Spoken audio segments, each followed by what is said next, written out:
The image collapses to the ground, bloody and lifeless, under the weight of an invisible force. The steel sword, shrouded in symbols, seems to carve out light from the darkness, and drops of blood enhance the drama of the moment. The countdown stopwatch ticks mercilessly, measuring time until the inevitable end. The young man's face, permeated with a shadow of doubt and despair, comes to the fore. The look in his dark eyes reflects the weight of the choice he has just made. He understands that the lives that are lost cannot be returned, but only a few moments remain to change the outcome of the battle. A lone figure stands amidst the devastation, among the countless bodies that have lost their lives in battle. Surrounded by emptiness and silence, he realizes that time flies impossibly fast, and every second becomes more valuable than gold. The landscape around him screams defeat, but not in his heart. A sterile room where the world of machines and technology replaces the chaos of battle.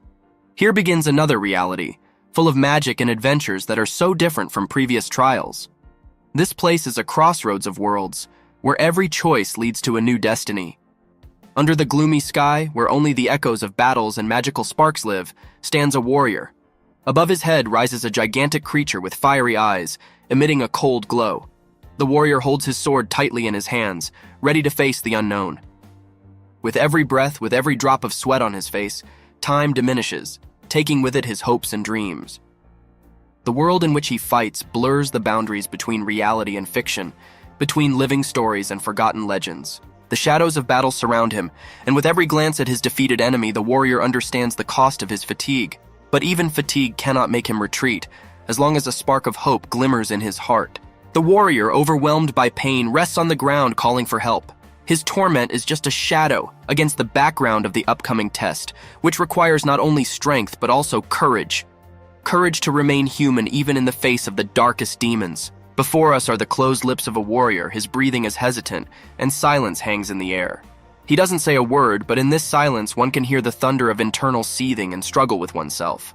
The silhouette of a man cast against the sunset sky creates a contrast between fall and dignity. The sword, forgotten in the haste of battle, is now a monument to past battles. Seconds and minutes merge into a single rhythm of waiting for something inevitable. His question echoes doubt. Were the struggles and sacrifices justified?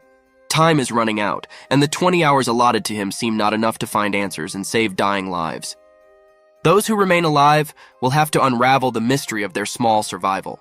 Silhouettes at sunset become a symbol of a lost life and hope for a new day that will come after a long and dark night.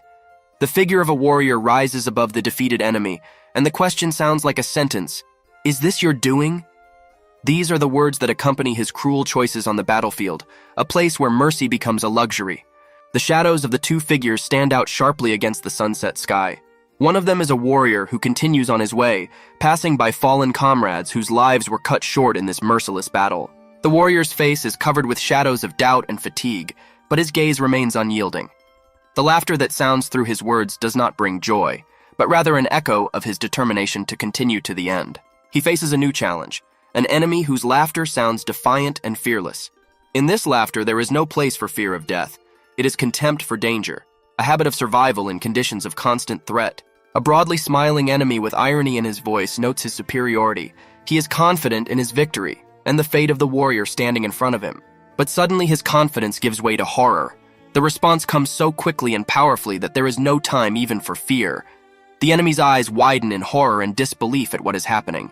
The movement of the sword in the warrior's hands draws a luminous arc in the air, its blow as precise as it is deadly.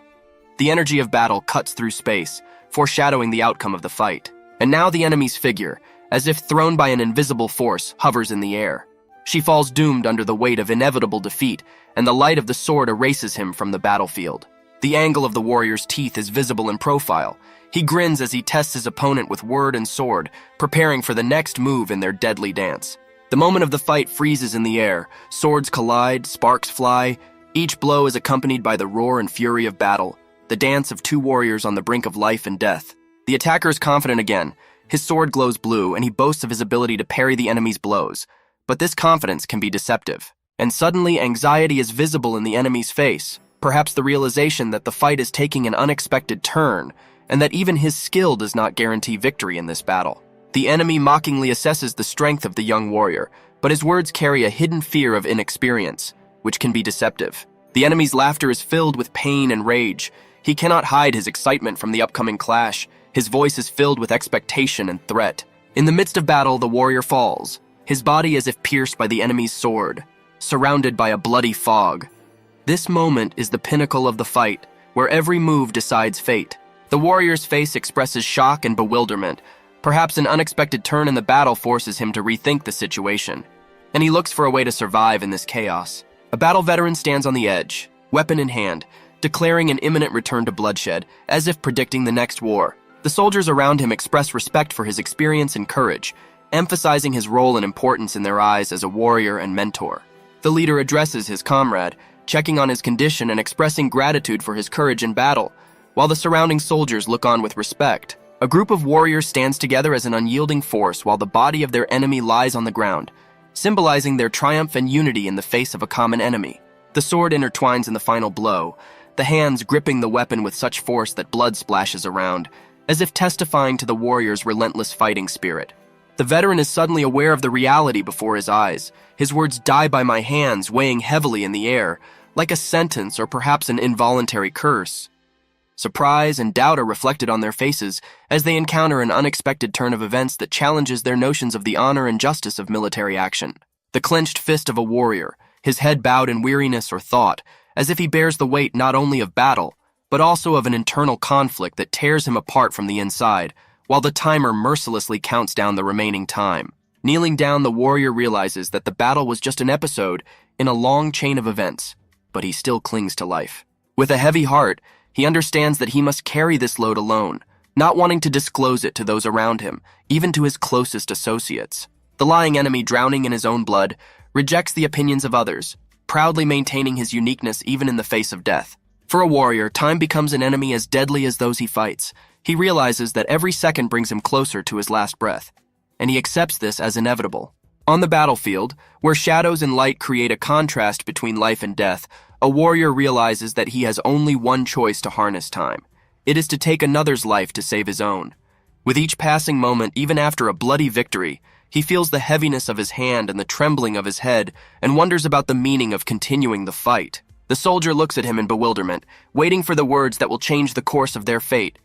Words that could lead to a new beginning or a definitive end. Stunned, the warrior hears an unexpected offer to join the ranks of mercenaries, which forces him to look at things from a different angle, considering new horizons and possibilities that until recently seemed unimaginable. Under the dubious gaze of the blood-tempered sky, the captain and his subordinate exchange remarks. There is doubt in the subordinate's eyes when he asks the captain about his confidence in his choice. The captain, standing next to his fallen enemy, sees in him not a source of pride, but an echo of past shame, and in this recognition he finds a kind of potential. In the silence of a warrior, there is a reflection on the value of life. His look, full of hidden pain and questions, reflects a deep dilemma about whether to continue this path of a mercenary. The pressing question of whether killing people will become easier if he embraces the life of a mercenary hangs in the air.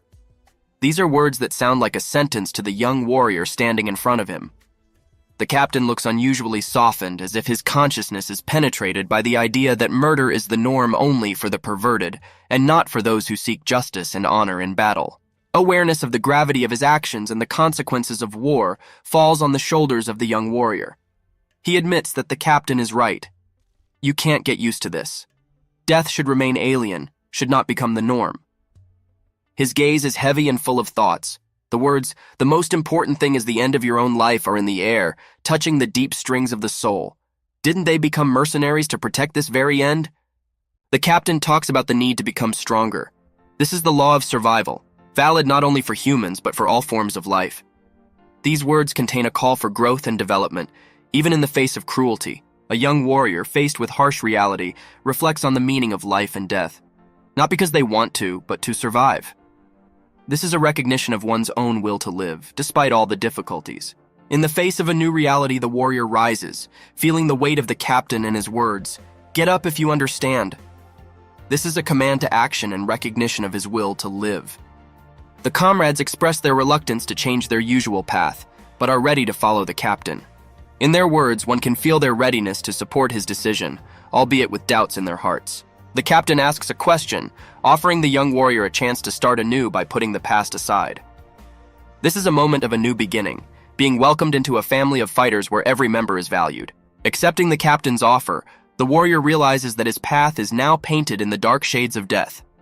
He takes on a new role as a deadly warrior, balancing on the edge between life and extinction. An ancient house appears before the viewer under the dense sound of pouring rain. Drops knock on the roof and flow down the glass windows, as if trying to erase the line between the inner world of the shelter and the external chaos. An old man with a beard, deeply marked by the wrinkles of time, looks tiredly into the distance. His gaze is full of memory and hidden pain that does not heal over the years. On the battlefield, under a gray sky washed out by rain, fallen warriors lie. Their motionless figures tell the story of the mercilessness of the battle for territory. Each of them is a strong soldier, suddenly stopped in eternity. In the midst of the elements of the night, illuminated by a flash of lightning, a warrior in full combat gear looks with awareness at his weapon.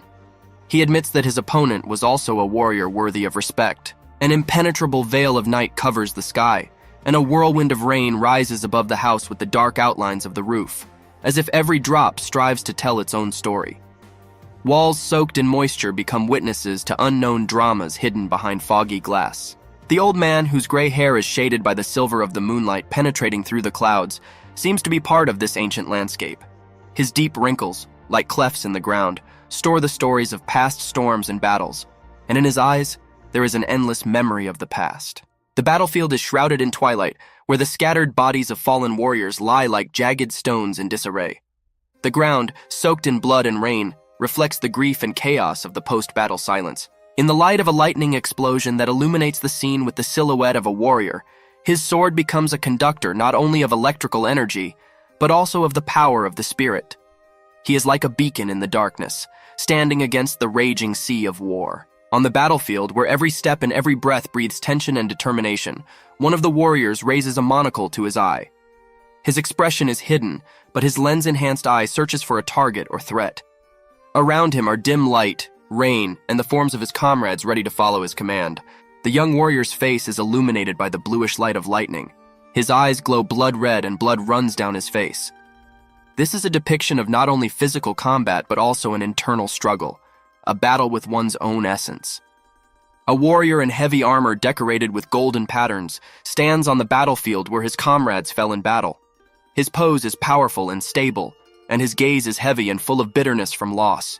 The figure of a knight in armor, crowned with a fluffy collar, silhouettes against the whitish sky. His bald head and determined gaze stand out against the background of falling leaves and snow, emphasizing the cold and loneliness of war. In the darkness, crossed by red lightning, a powerful silhouette grins mockingly. "A knight can only kill," the text reads, leaving the threat unfinished, full of ominous anticipation. This man carries tension, anticipation of battle and power that lies in the shadows. The scene is engulfed in a storm of energy and light as a dark figure, shrouded in an electric glow, stands against the army. It is like a source of unstoppable power, ready to burst out and destroy everything in its path. Illuminated by a bluish light, the young warrior, his face contorted with rage, appears to be the source of lightning radiating from his sword. His gaze is cold and focused, ready for a fatal blow. The moment of collision is frozen in time, blood is thrown into the air, and the sword, imbued with energy, crushes the enemy. There is a snow-white flash all around, reflecting the momentary but eternal battle between life and death. On a battlefield where the silence of death hovers, a masked warrior rises above the blood-stained ground, his sword sparkling with electric fury. "Nobody expected this," he says, and silence reigns around after the storm. A man with a gray beard and wise eyes, dotted with wrinkles of time, presses a finger to his temple as a sign of deep thought. And at that moment, I clearly heard what he said. His words are shrouded in the importance of the moment, full of attention and insight. With his back to us, the young warrior looks over his shoulder, blood running down his face. He had collected enough. He decided to use 1,000 hours, each of them filled with difficult decisions and consequences. In the twilight, filled with blue reflections of energy, the warrior bows his head in an act of prayer or invocation. "Give me strength, God of War Ram," he whispered, about to take the next decisive step in his destiny. We see the dim light of dawn illuminating the field after the battle. Sharp fragments of swords and armor mixed with shapeless shadows of fallen warriors are scattered across the ground. In the distance, a figure in a bright yellow cloak rises above the chaos, like a pharaoh leading the survivors through a sea of blood and suffering. A cloaked figure bends over a fallen enemy, their silhouettes cut against the light of dawn. A A sword stuck into the ground becomes a monument to the fallen, and the warrior, taking off his helmet, looks at the consequences of his deeds. After what we saw, we all ran away. His words are intertwined with the fate of those who lie at his feet. A warrior with a crimson gaze, blood running down his face like tears. It felt like he was saying this as a joke. The character's thoughts sound like an echo, reflecting the internal conflict between duty and pity. We see an old man in thought addressing his interlocutor in the shadows. He just said the name of a god before the battle? Didn't you see something else? What if he did something?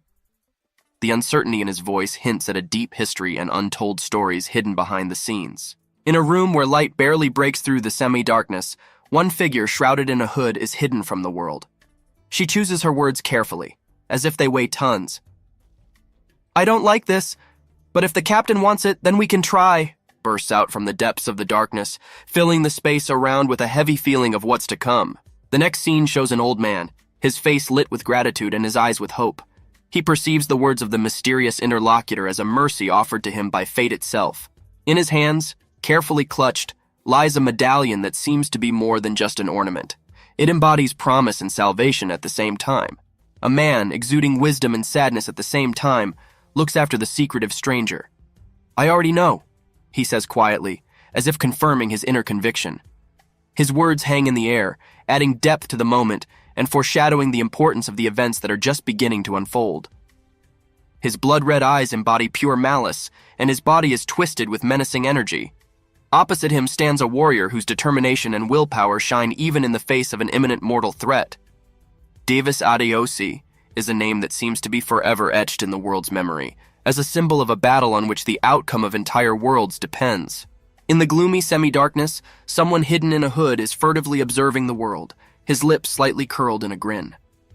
The words, as if sneaking in a whisper through the shadows, indicate that this person has recently gained fame, has become a figure that is being talked about. The next scene takes you to a cozy evening. The gentle light of sunset washes the walls of a large house. The stained glass windows play with colors. The text suggests that here, in this house, a celebration should take place, because there is a reason for a victory that needs to be celebrated among the allies. Suddenly, the picture comes to life, and an explosion of delight fills the space. Mugs with foaming potion are thrown up, sparks of joy scatter around. "For victory!" sounds in the hearts, and this sound echoes the noise of the holiday, with the promise of fun and brotherhood. The celebration is in full swing. The table is bursting with treats, and comrades have gathered around, their faces illuminated with smiles. Their eyes glow with happiness, and their hands are raised with mugs of drink, praising the moment. In the center of all this whirlwind of celebration is he, the main character of the evening, focused and calm in an ocean of joy and carelessness. A scene change brings tension. The bluish light of a digital timer counts down the time, a total of 42 minutes and 32 seconds. A gloved hand touches the surface, and the words, "too little," float in the air, foreshadowing the impending fateful struggle against time. The courageous face of the young man expresses determination, and at the same time despair. His dark eyes hide his worry, and the words, "too little time," rise from the depths of his being, emphasizing the urgency of the moment and the lack of time to complete the task. He throws his head back as if surrendering to fate or looking for an answer in the void. "Here for about a month and a half," he says thoughtfully, and his contemplation of the invisible horizon is full of thoughts about life, death, and the time allotted to each. And here is the final chord of this melody of fate. His eyes are hidden behind the reflection of the light, and the words, "Well, although it's better than the life of a man," penetrate through the darkness, offering a mysterious resolution to the internal conflict. It becomes clear that even in the face of inevitability, the music of rebellion and freedom sounds in the soul. Darkness consumes the space, leaving only the bluish light of the monitors illuminating the room where someone lies alone on the bed.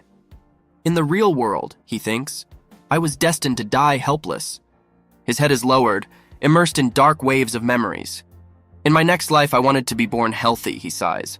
But the scientist who called himself a god said that he would fulfill my wish and then transport me. And here he stands, surrounded by people in medieval robes, the light around them exuding warmth and life. Soon, as if an echo of his own thoughts, to the palace of the fantasy world of the Middle Ages. Time is ticking mercilessly, leaving only 1,000 years and 52 minutes. Damn God, hasn't he read enough novels? He whispered to himself. He didn't give me any special power. Instead, he put a time limit on me. The hero's eyes narrow, calculating the odds. If an ordinary peasant gives me 1 day to live, then in order to live 6 months. He pauses. His gaze is heavy and full of determination. I have to kill 180 people. Taking into account the time for travel and sleep, I will need to finish off more 9. The next scene shows him at a table, his face filled with sarcasm. What nonsense, he mutters, leaning back in his chair. I'm not the worst killer in the world. Time is inexorably approaching the end. There is less and less left. Let's, as if in a struggle with himself, he begs for the remaining seconds. And then a cheerful interlocutor interrupts his thoughts. Why are you sitting there sour? He asks jokingly, paying attention to the main character's anxiety. Are you drunk yet? Laughter and good nature fill the air as his new companion eagerly says, Well, of course. You never know where you're going to die, so you need to drink as much as possible. The hero cannot help but smile, responding, Oh yeah. The moment says goodbye to seriousness as he stands up, supported by his comrade, ready to enjoy life with the others. Oh? Bewilderment and surprise shine in his eyes.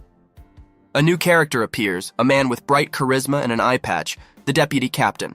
His words, if the warrior you teach is sour, the atmosphere will deteriorate, sound like an invitation to friendly communication. The situation heats up, and the hero finds himself in the center of attention, surrounded by enthusiastic faces.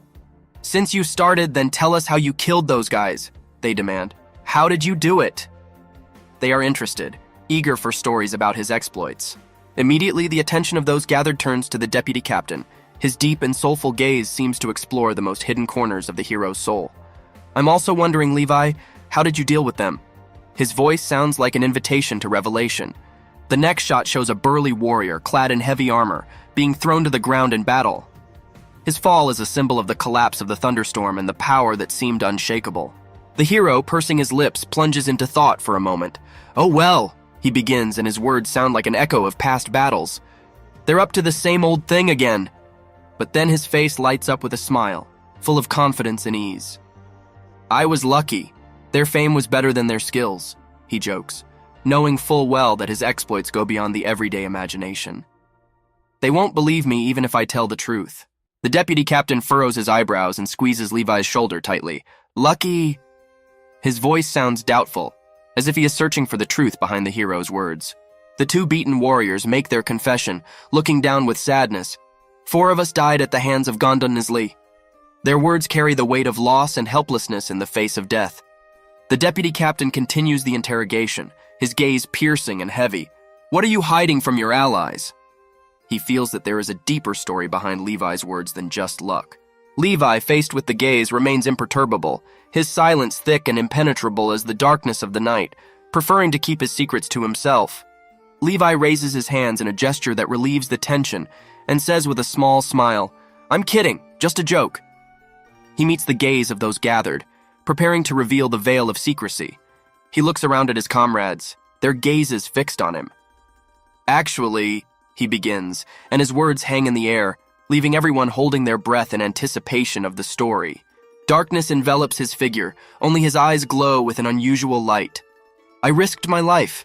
His voice is low and serious. To win. These words carry the weight of every battle, every moment when the stakes were greater than just his own life. Surprise and shock are reflected on the faces of his comrades. Their expressions indicate that they did not expect such a turn. Risk? Your life? They cannot hide their amazement in the face of such an unexpected revelation. Levi, with heat and delight in his voice, responds to the surprise of his comrades. Well, of course, we're all like that here, fuck. He realizes that his story is not as simple as it seems, and that risk was an inevitable part of their lives. Amid the cheers and noise as mugs of beer collide in a toast, he urges his comrades to leave their doubts and worries behind. Leave it, guys. Nothing will change from what we find out. He strives to re-establish an atmosphere of camaraderie and trust. The captain of the Yaravosek squad, Turn, approaches Levi with a simple and casual question, showing his openness and willingness to talk.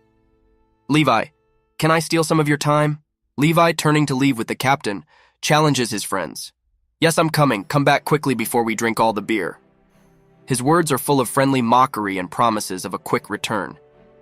Levi, with genuine enthusiasm, answers Turn's question. his words filled with sincere emotion. "This is too much. Where is the love for the members of the squad gone?" He protests, showing that he believes the bond between himself and the other fighters is deeper than just camaraderie. Turn easily interrupts him, reminding him of the realities of their lives, where intimacy and emotional connection remain in the shadows in the face of more severe tasks. Love for the members of the squad? Yes, there is none. As Levi leaves the room, his silhouette appears in the doorway, creating the feeling that he is moving away from something important, leaving behind not only a holiday, but also all unresolved issues. Turn addresses the crowd, his words sharp and filled with a commanding tone. "Stop drinking, gather the young knights." He shows a willingness to accept responsibility and accept new challenges assigned to his team. His comrades react to the order with bewilderment and surprise. What? Why? They do not yet understand the seriousness of the moment and what will happen next. Turn restrainedly but firmly declares the inevitable. There is work. These words mark the end of the holiday and the beginning of a new stage of their duties. Thorn, with the calmness of a seasoned warrior, briefly remarks, "Yeah, I'm a little worried, but..." His words hint at the seriousness of the situation, which requires attention. Levi finds Turn alone in a room where light comes through the window, illuminating his figure. "What's the matter, Captain?" His tone is full of respect and willingness to listen. Turn turns to him with unexpected joy and delight. His face lights up with a smile. "Great job, Levi. You are the best warrior at the last beer. Ha ha ha ha ha ha." He is clearly pleased with Levi and sincerely pleases him with his success. Turn continues in a cheerful tone. "I don't know what a newcomer will make great. I have something for you." His words are full of mystery and anticipation, promising something significant and possibly game-changing. Turn, with a veteran smile on his lips, loudly suggests to Levi, "Sams, let's have a drink." His cheerful mood is undeniable, and he is ready to put things aside for the sake of communicating with a comrade. Levi, waving him off, replies with friendly dissatisfaction, "Yes, I can go myself. Let me go." He values independence and wants to demonstrate that he can stand up for himself. The shot shows Levi leaving through the door, leaving behind a warm light and shadow from the past fun. The silence that accompanies his exit speaks of inner concentration and perhaps readiness for the upcoming conversation. Turn, not allowing him to leave immediately, says with a smile, "Do you remember when you first came to us? Get to the point." His words promise an important conversation, perhaps concerning Levi's past and his role in the squad. Levi seriously and thoughtfully asks, "Have I ever refused a job?" His tone reflects his impeccable reputation as a reliable warrior, always ready for a challenge. Turn, pouring a drink, confidently suggests, "Hey, no, not yet. First, let's celebrate and then get down to business." His actions show that he appreciates a moment of relaxation before serious conversations and tasks. Turn, holding a glass of beer, looks at Levi and says with a hint of sentimentality, "We can handle this much." His words reflect the ease of their understanding, shaped by years of service together. He pours the beer into the glass, and his actions seem almost ritualistic, as if he is marking not only the moment, but also an acknowledgement of the mutual respect between him and Levi. "Recently received it. It's quite good."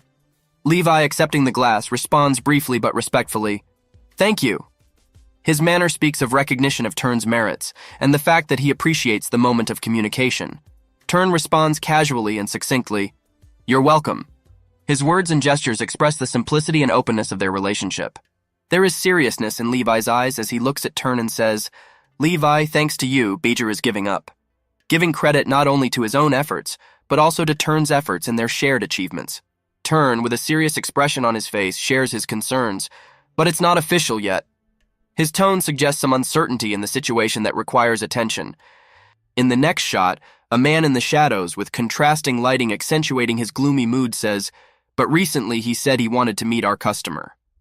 This gives weight to the conversation and perhaps indicates a hidden threat or an important task. Thorn, now more relaxed and turning to Levi, continues, "It looks like he's going to fight one more battle before giving up." His words hint at the difficult circumstances they will face. He speculates about the customer's motives. "I'm sure he doesn't want to pay the mercenaries and his soldiers, so he plans to kill them all." These words highlight the grim reality of their world, where betrayal and deceit are part of everyday life. Thorn ends his thought by pointing to the aristocracy as the source of the problem. It's a lousy business, but that's what aristocrats do. His disgust for these actions is visible to the naked eye. He turns to Levi with a request for an escort. "And for this secret mission, I want you to escort Viscount Bera." The task is apparently dangerous and requires Levi's personal skills and qualities. Levi doubts the necessity of his presence. His facial expression and posture reflect bewilderment and skepticism. He does not see himself as the only one who can complete this task. His face expresses confidence in his words. Thorn looks at him with understanding, recognizing his resilience and determination. His eyes and facial expression show trust in Levi and that he values him as a warrior. His hand on the table shows his willingness to support him, but also warns about the seriousness of the situation. Turn hands something to Levi, his gestures smooth and judicious. He offers an address that seems to be key to the upcoming mission. This action is an important step in preparing for the task. Levi stands up, ready for a new challenge. He listens to Turn, his gaze is serious and focused. He understands that he is faced with a task that requires his immediate attention and action. Levi, holding the address in his hands, looks over his shoulder and says that he will think about the reward later. In his gaze, one can read determination and the intention to focus on the task in the face of possible danger. Turn, with a wide smile, responds, "Haha, not enough, not enough." His laughter and spirit light up the room, bringing relief from a difficult conversation, and he encourages Levi not to take things too personally. The night sky with a bright moon flashes in the background, symbolizing the transition from the worries of the day to a dark but unknown future. This is a reminder that every day of struggle for survival is a feat. The silhouette of a man in a cloak and hood is silhouetted against the background of moonlight in a mysterious forest, creating a sense of impending danger and an unknown task that awaits Levi. Levi stands alone in the dark, his silhouette standing out sharply against the background of the night forest. His gaze is serious and focused, and his hand is clutching a sword. He is aware of the danger of the moment, but is ready to take on the challenge. He addresses the unknown, asking if this is Viscount Barr. His voice is calm, but there is tension in it. Levi is warily looking for a meeting with the mysterious customer. Levi turns to come face to face with an invisible presence. His gaze is dark and impenetrable, as if he is weighing every word and every action. Cloaked and hooded figures appear among the trees, creating an atmosphere of tension and anticipation of conflict. Levi is ready for confrontation, his body tense in anticipation of action. Deep in the forest, where the moon illuminates only part of the darkness, the meeting gains momentum. Eyes in the distance glow, foreshadowing the importance of the upcoming conversation. Levi stands in front of a mystical silhouette, emanating power and inaccessibility. The cloaked figure moves closer, its clothing decorated with silver patterns that reflect the moonlight.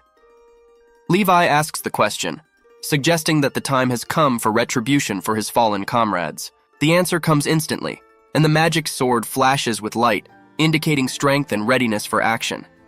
This is the moment of truth, when every moment can decide the outcome of the battle. The sword in Levi's hands ignites, its light illuminating the night, and this sight seems to cut through the darkness, declaring the power and determination of its owner. In the flickering blue light, blood streams down Levi's face, reflecting his uncompromising spirit and unwavering determination, even in the face of brutal injury. He falls to his knees, overcome by a sudden pain that makes him aware of the fragility of his own existence and the betrayal that has just occurred.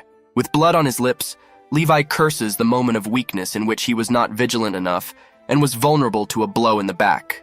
Through pain and disappointment, he realizes that there are now new rules to the game and that he himself has become a pawn in someone else's larger game. In the flickering twilight of a moonlit forest, a warrior in a black robe freezes, listening intently to the silence of the night. He suspects a trap, but his worries have not yet been confirmed in the surrounding darkness. The situation escalates when the hero realizes that his comrades may be in danger. His gaze becomes even sharper, and his breathing quickens from the growing tension. The warrior's determination is confirmed by his sharp movements as he fends off a surprise attack from a mysterious enemy. The fight unfolds rapidly, and every movement of the hero is filled with determination and strength. The fight reaches its climax when the warrior in black strikes the final blow, the light of the sword cutting through the darkness. The tension of the battle is woven into the silence of the night, and with every moment it becomes clear that the outcome of the confrontation will be decided in the coming seconds. Blood splashes heavily from the wound on the warrior's face, drops scatter in the darkness like dark stars in the sky of pain. His eyes reflect shock and pain, clouded by the imminent realization of betrayal. A powerful splash of blood draws a red arc in the air, like the grim dawn of a new darker chapter in the warrior's story. He tries to grab the steel of the sword, but the strength goes away, disappearing along with the blood. The night is filled with another shadow, as the warrior realizes that a meeting with the enemy is inevitable. He feels that his time is running out, and only determination keeps him on his feet. Despite the bleeding and pain, the warrior refuses to yield. His eyes glow with defiance even as he loses his battle against the inevitable, and his words dissipate into the dark void surrounding him. Evil laughter echoes in the darkness. A menacing man with an eye patch grins, his teeth gleaming in the dim light, reflecting madness and satisfaction at the impending chaos. In his eyes, one can see not only cruelty, but also recognition of the inevitable. The barely concealed fatigue from the gravity of his actions makes his gaze especially gloomy. A young warrior with a bleeding wound on his cheek addresses the figures hidden in the shadows, his voice mixed with the bitterness of betrayal and the pain of devotion to his mission. Surrounded by traitors, he kneels, devastated and alone. His gaze is turned to the stars, as if searching for answers in the darkness of the night, which is now his only ally. In front of the gloomy sky, where shadows dominated the earth, stood a figure surrounded by an aura of power and mystery. Her blue eyes, sparkling through the darkness of the hood, reflected composure and inflexibility. The face of this mysterious person was illuminated by a cold light, outlining every feature, every wrinkle, betraying mercilessness and unwavering intentions. The arm of the robed entity rose, gathering around itself the energy that vibrated in the air, foreshadowing destruction. Waves of power pulsed, waiting for just one gesture to crash upon the world. And this gesture was made. The energy burst out, piercing the night with a beam of light that flashed and faded as quickly as if it were a moment of sleep. In the blue depths of the night, the appearance of a man emerges, illuminated only by flickering light. His face is wounded, his tired eyes are covered with a bandage, but he radiates firmness and determination. Shock was reflected in his gaze, recognizing in the attacker someone whom he had previously considered an ally. Deception and betrayal fell on him like an avalanche, leaving only a cold understanding of betrayal. A mosaic of memories emerges before his eyes, fragments of the past, complete camaraderie and brotherhood, now overshadowed by the shadow of betrayal. The smile froze on his bleeding face, the smile of fate at his loneliness and the deception to which he had been subjected. Against a snowy background, a mighty warrior in a blue cloak and with a curved sword in his hand froze in anticipation of something important. The red light of his eyes is hidden behind his hood, like two stars fading into the darkness of the night. The shadows of knowledge in his mind deepen, promising to hide something valuable in the depths of darkness. Blood splashes from the blade of his sword, marking his every step with battle painting on the snow-white canvas. Time seems to freeze, and the sound of a system starting a countdown is in the air. 1,000 hours is what is measured out to him as the measure of the next stage of his journey. Under the storm clouds of the heavenly battle, the warrior stands disarmed in the face of his fate. The purchase is inevitable. He can afford only the basics, a simple romance of life and death, the beginning of a journey counted by numbers on the screen. Lightning suddenly envelops his body, awakening fear and bewilderment in his heart. What's happening?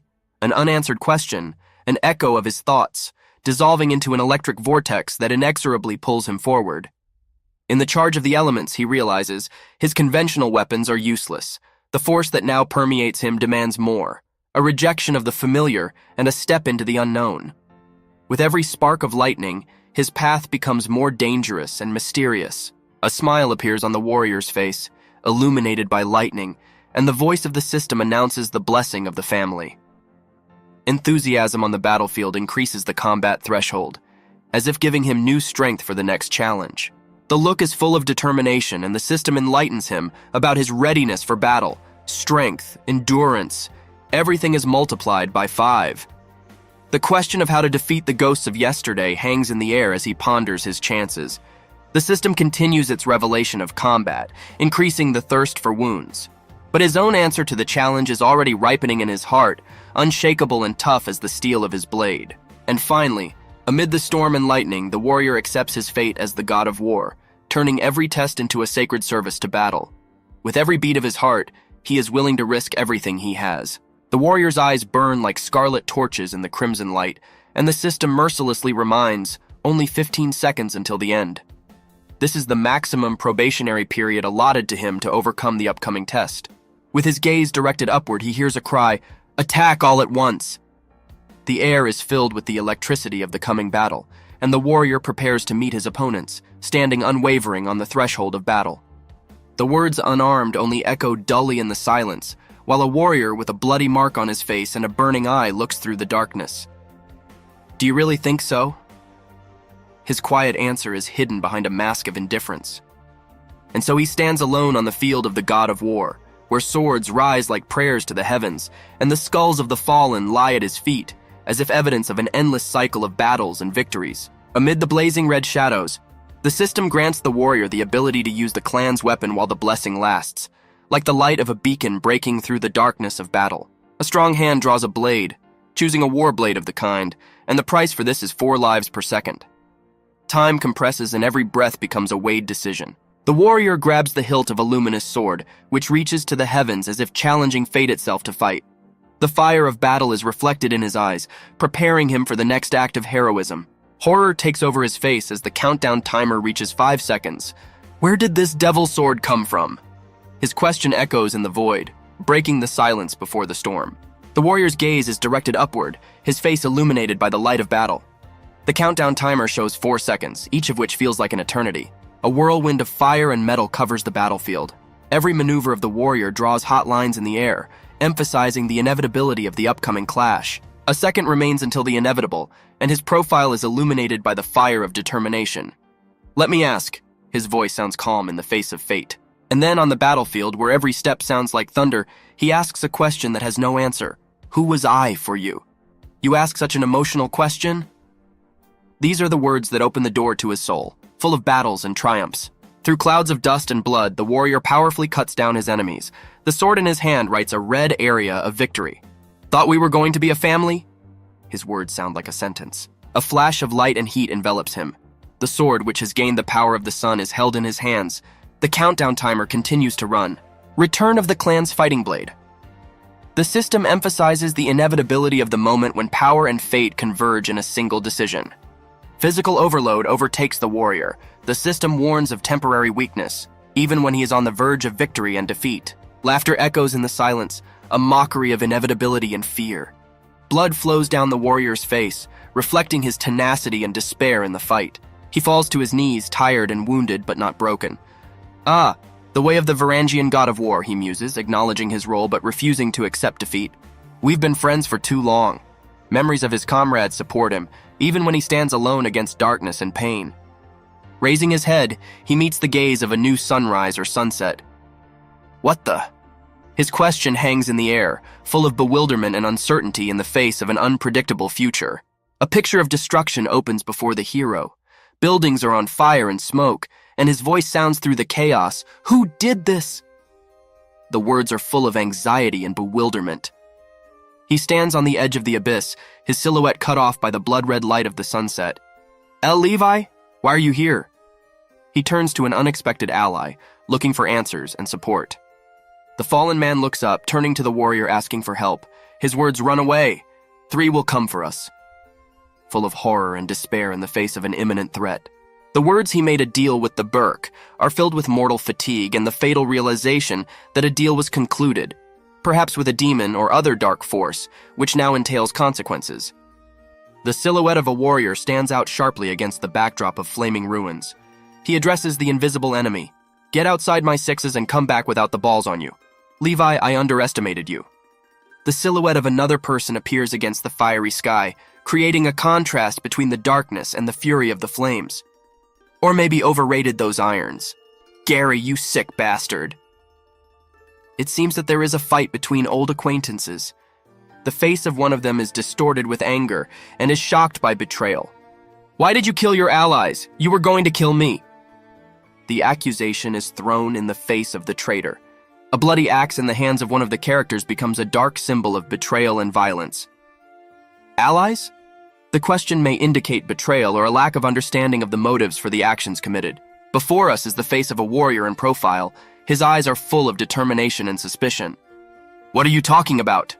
He demands an explanation, hinting at the previous accusation of betrayal. The figure of a man in full growth stands out against the background of fire and destruction. With confidence, he declares, I am only getting rid of an obstacle on my way to the goal, as if justifying his actions with a higher goal. The side of the warrior's face is illuminated by fiery light. He looks into the distance, shocked. Obstacles? His answer is full of distrust and misunderstanding of the motives of his interlocutor. He comes face to face with the accuser. His emotions are filled with indignation. What are you talking about? We were comrades, he shouts, unable to understand the betrayal of the one whom he considered an ally. The face of a man with a bright red beard fills the frame, his gaze serious and insightful. "Okay, you're last, so I'll tell you everything. I made a deal with Pierre," he announces, ready to reveal his motives. In the next shot, he continues, "He promised me longevity if I got it personally from Ranavar." His words suggest that he acted for the promise of immortality while pursuing his own goals. The warrior in red looks at him with disapproval and anger. "We were supposed to meet him in another territorial war, and you decided to kill us?" He accuses the man of betraying their group's original plan. A man with a red beard reasons, "You catch on quickly, Levi. You're a guy from the street and you don't trust anyone." He claims that Levi is quick to grasp the situation, implying that his mistrust is a result of a difficult past. A man with a red beard looks up confidently. His gaze is full of cunning and self-confidence. He seems convinced that his interlocutor, despite all the difficulties and dangers, will find a way out of the current situation. He stands against the backdrop of a destroyed city engulfed in flames. In his stance, there is an openness and readiness to accept the consequences of his words and actions. In the next shot, the warrior in red is at the very center of the explosion. His determination and anger reflected in every movement and every muscle of his tense body, showing his readiness to fight. His face is contorted with passion and indignation as he glares at his opponent, his eyes glowing red as if to reflect the fire that surrounds them. He is determined to face betrayal and defend his beliefs. The red-bearded man taunts, looking at his opponent with confidence. His facial expression reveals satisfaction with the situation. He is convinced that his plans are completely under control. The next moment captures the man in action, his powerful figure seemingly exploding with energy, reflecting his determination and power in battle. A warrior in red with a tense face and eyes full of rage prepares to attack. He's determined to confront betrayal and restore justice. Finally, a sharp sword is visible in the frame, accurately hitting the target. The movement of the weapon is precise and decisive. The force of the blow and the direction of his will leave no doubt about the outcome of the collision. Against the background of a flash of orange light and flying sparks, a warrior in red armor rushed his heavy sword into battle. His face contorted in barbaric triumph as he shouted loud laughter and broke the silence of the battle. The next shot shows a man with brutal features hidden by the shadow of his helmet. In his gaze, one can read the intention to strike a merciless blow, but the restraint speaks of unexpected thought or delay before the decisive move. Swinging his sword, the warrior was enveloped in a green glow of magical energy. Fierce and ready to fight, he speaks words of his past, gaining strength from the memories of long-ago battles and victories. The energy of magic condenses around his head, sparkling and flickering in time with his words. He asserts his superiority not only in strength but also in wisdom and experience, predicting his inevitable triumph. The warrior falls under the pressure of a magical attack. His powerful body is enveloped in a green glow. He explains that this power is the result of many years of training, given to him to win fierce battles. The scene suddenly changes and another fighter appears in the foreground, lightning striking around his sword. He rushes forward, his gaze focused and determined, and a wave of fire explodes behind him. A lightning strike knocks the warrior back, his face contorted in pain. He feels the power of the enemy, and it seems that the force of the blow exceeded his expectations. Head-to-head with his foe, the red-eyed warrior defies the laws of nature by using lightning to his advantage. His face, illuminated by electric light, expresses surprise and perhaps recognition of his own mistake. In the tumultuous rush of battle, one sword-wielding warrior crashes to the ground, hitting it so hard that words about his potential seem to echo in the din of battle. He recalls their first meeting, where signs of his power were already noticed. The picture plunges into a world of destruction. The ground is strewn with the bodies of the fallen. Smoke and flames envelop the remains of the battle. At the center of this chaos stands a warrior, his figure standing out against the background of flames and destruction. He holds his sword tightly like a pillar against the backdrop of the fading day and the element of fire. His words speak of testing, of the test passed together with a detachment of mercenaries. The warrior's profile opens in close-up, his eyes once again reflecting the world he knew, confronting his own past, the moments when he lay in the hospital facing death. In the fire and ashes of the raging battle, a warrior with swords on his back looks at the fallen. He realizes the loneliness of his survival, admits that he is the only one left. The warrior's fist is clenched, as if holding the weight of the whole world, and his words emphasize the impermanence of existence. Nothing lasts forever. He retreats, leaving behind him the ruins of the battle, with the understanding that his path is the path of a warrior, and that he must follow it to the end, despite all the losses. Facing the darkness, the warrior with the red eye admits that everything happened much sooner than he expected, that fate is inexorable and unpredictable. Stones and swords frame the aftermath of the battle. Fire continues to devour everything around, while the world around goes into shadows, paying its last respects to the fallen. The silhouette of one person is silhouetted against the crimson sky, as if a reminder of the fragility of human life and that the duration of existence can be eternal under certain conditions. White smoke envelops everything around, and in this smooth coating, the thought arises that a person can do without air for only a few minutes. And lastly, the water surrounding the space emphasizes another important aspect of life that can be temporarily lost by a person, but not forever: the essential need for water. On the table in front of us is a dish that is a source of strength and survival, meat and bread, but without them, a person can only last for a limited time. The timer dial reminds us that time flows inexorably forward, and there are restrictions that apply only to one person, the one who is counting. A lone hand and a huge timer with an almost complete cycle of the day symbolize the inevitability of decisions that a person faces every day, and the price that has to be paid for the continuation of life. The finale of the series is the image of a person who is above simple necessities: water, air, food. For him, existence is determined by the need to make decisions that lead further to new horizons of life. A young man with dark hair and a frightened look listens to a fateful statement. His eyes are wide with shock, his mouth slightly open. A mixture of disbelief and horror is visible on his face. In a spacious, poorly lit room, reminiscent of an office or study, there is a figure in an unusual outfit. A leather cloak, military ammunition, and a strange backpack with antennas on his back. A bespectacled man with a bald head sits at the table in front of him, asking questions, calm and reasonable. The flames consume the building, illuminating the night with a furious orange light. Flashes and fire seem almost alive, and the picture of horror unfolds before the viewer like a scene from a nightmare. Back indoors, the man in the suit displays documents, his face expressing quiet triumph and confidence. The young man turns to look, but his doubt and misunderstanding only increase. The bald man's face becomes serious as he addresses the young man. His finger raised in the air emphasizes the importance of the moment. He looks like someone who is used to the role of power broker. Tensions rise when a young man with dark hair gets into an argument with a man wearing glasses. He leans forward, the anger and despair on his face unmistakable. The clash of ideas and will is unfolding before us. Confusion and doubt run across the young man's face. His red eyes widen as he encounters an unexpected discovery, his gaze lost in emptiness. The scene changes, and we now see a young man in armor standing in front of a battle veteran. This bearded man seems familiar with military duties, and his relaxed smile suggests he knows more than he's letting on.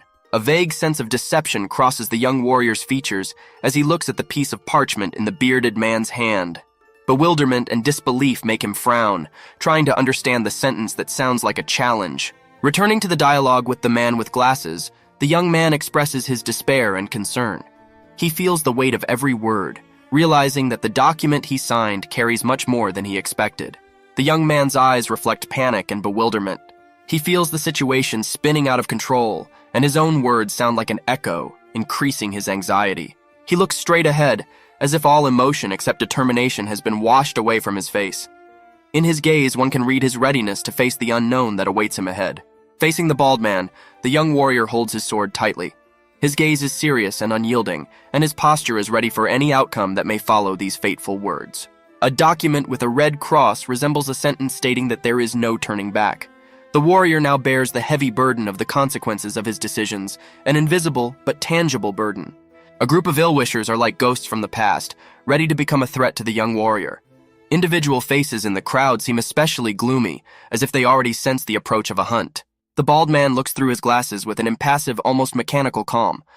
There's a cold gleam in his eyes, foreshadowing the inevitable fulfillment of the terms of a deal that cannot be canceled.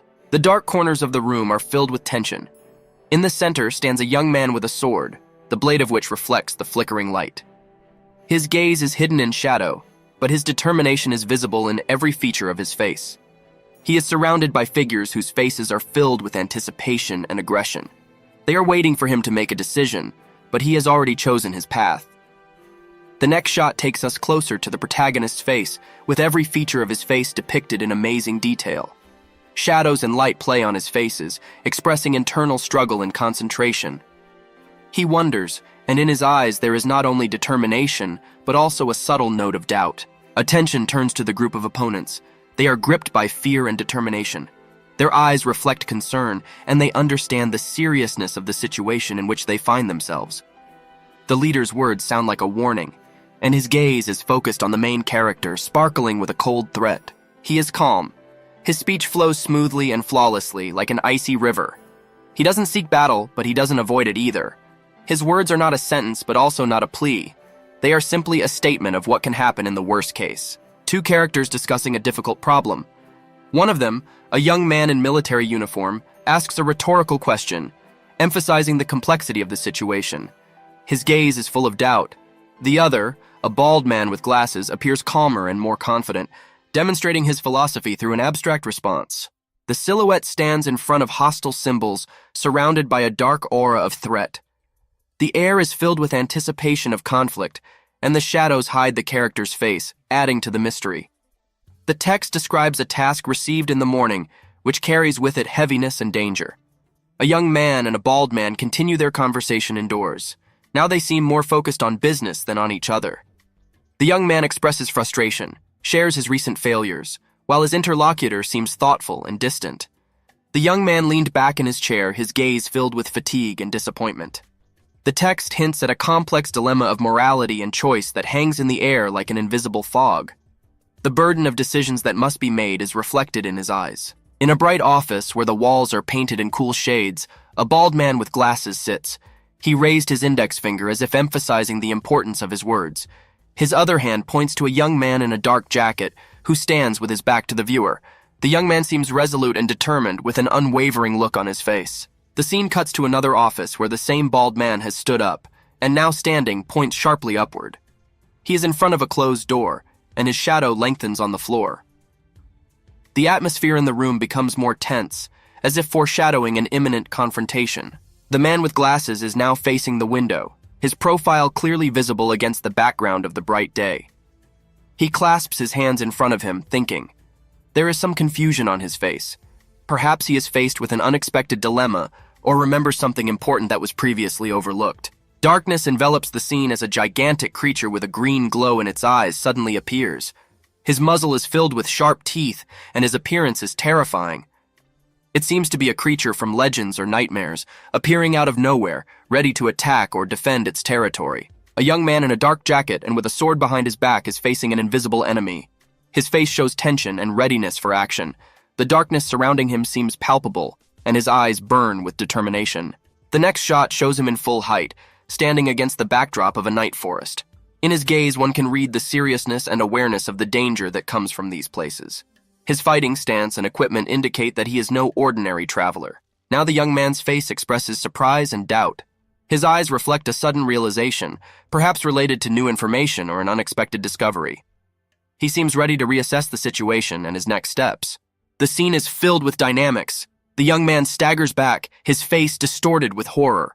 Sparks fly around him, giving the impression of a sudden and overwhelming threat, something that has caused him to lose control and perhaps even confidence in his abilities. The scene of a guy dying of rage. His face is bleeding, his eyes are painted red in horror, his gaze is lost in emptiness. Despair and pain are reflected in every feature of his distorted face. But the fact is, the evil ones cannot live among us. Another young man looks up, a jolt of electricity shooting through his face. Shock and horror are etched into his pale skin, blood staining his clothes. To survive, I must constantly kill living beings. The third character is clutching knives, his face hidden in shadow. His gaze is downcast, determination and burden visible in his every muscle. This thought alone was heavy and terrifying. The warrior stands with his head bowed, a sword stuck in the ground next to him. The skies seem empty and quiet. The weight of loss and the need to carry on hangs in the air. The idea that I too would perceive people's lives as a burden. The image shows a lone man standing amid the destruction. He looks at the falling warrior, among whom one holds a symbolic medallion in his hand. However, I was immensely relieved that I was still alive. The face of a young man, blood running down his cheek, his eyes dark and full of thoughts, his gaze directed into the distance. No wonder this feeling came through me. A battle scene where a character repels an attack with determination and fear in his eyes, blood splashing around. And now, fighting demons, I remember more that I almost forgot. In front of him is a huge beast, emitting glowing eyes and an ominous roar. And he, standing boldly in front of him, is ready to fight. This is not how I wanted to live. The young warrior ponders his fate. The bloody drops around him as echoes of his struggle and internal conflict. Are demonic beasts always like this? He stands looking at his defeated enemy. His silhouette silhouetted against the dark sky, thoughtfulness and fatigue enveloping him. Maybe I can live without killing people.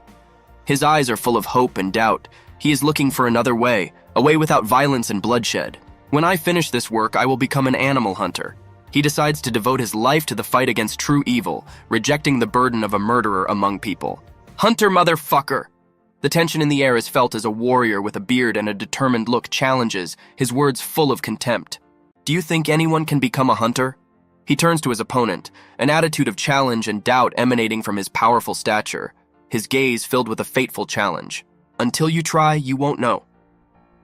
The warrior now stands face to face with his challenge, his eyes blazing with determination and a question that hangs in the air like a silent echo. I am an animal hunter who lives in this forest.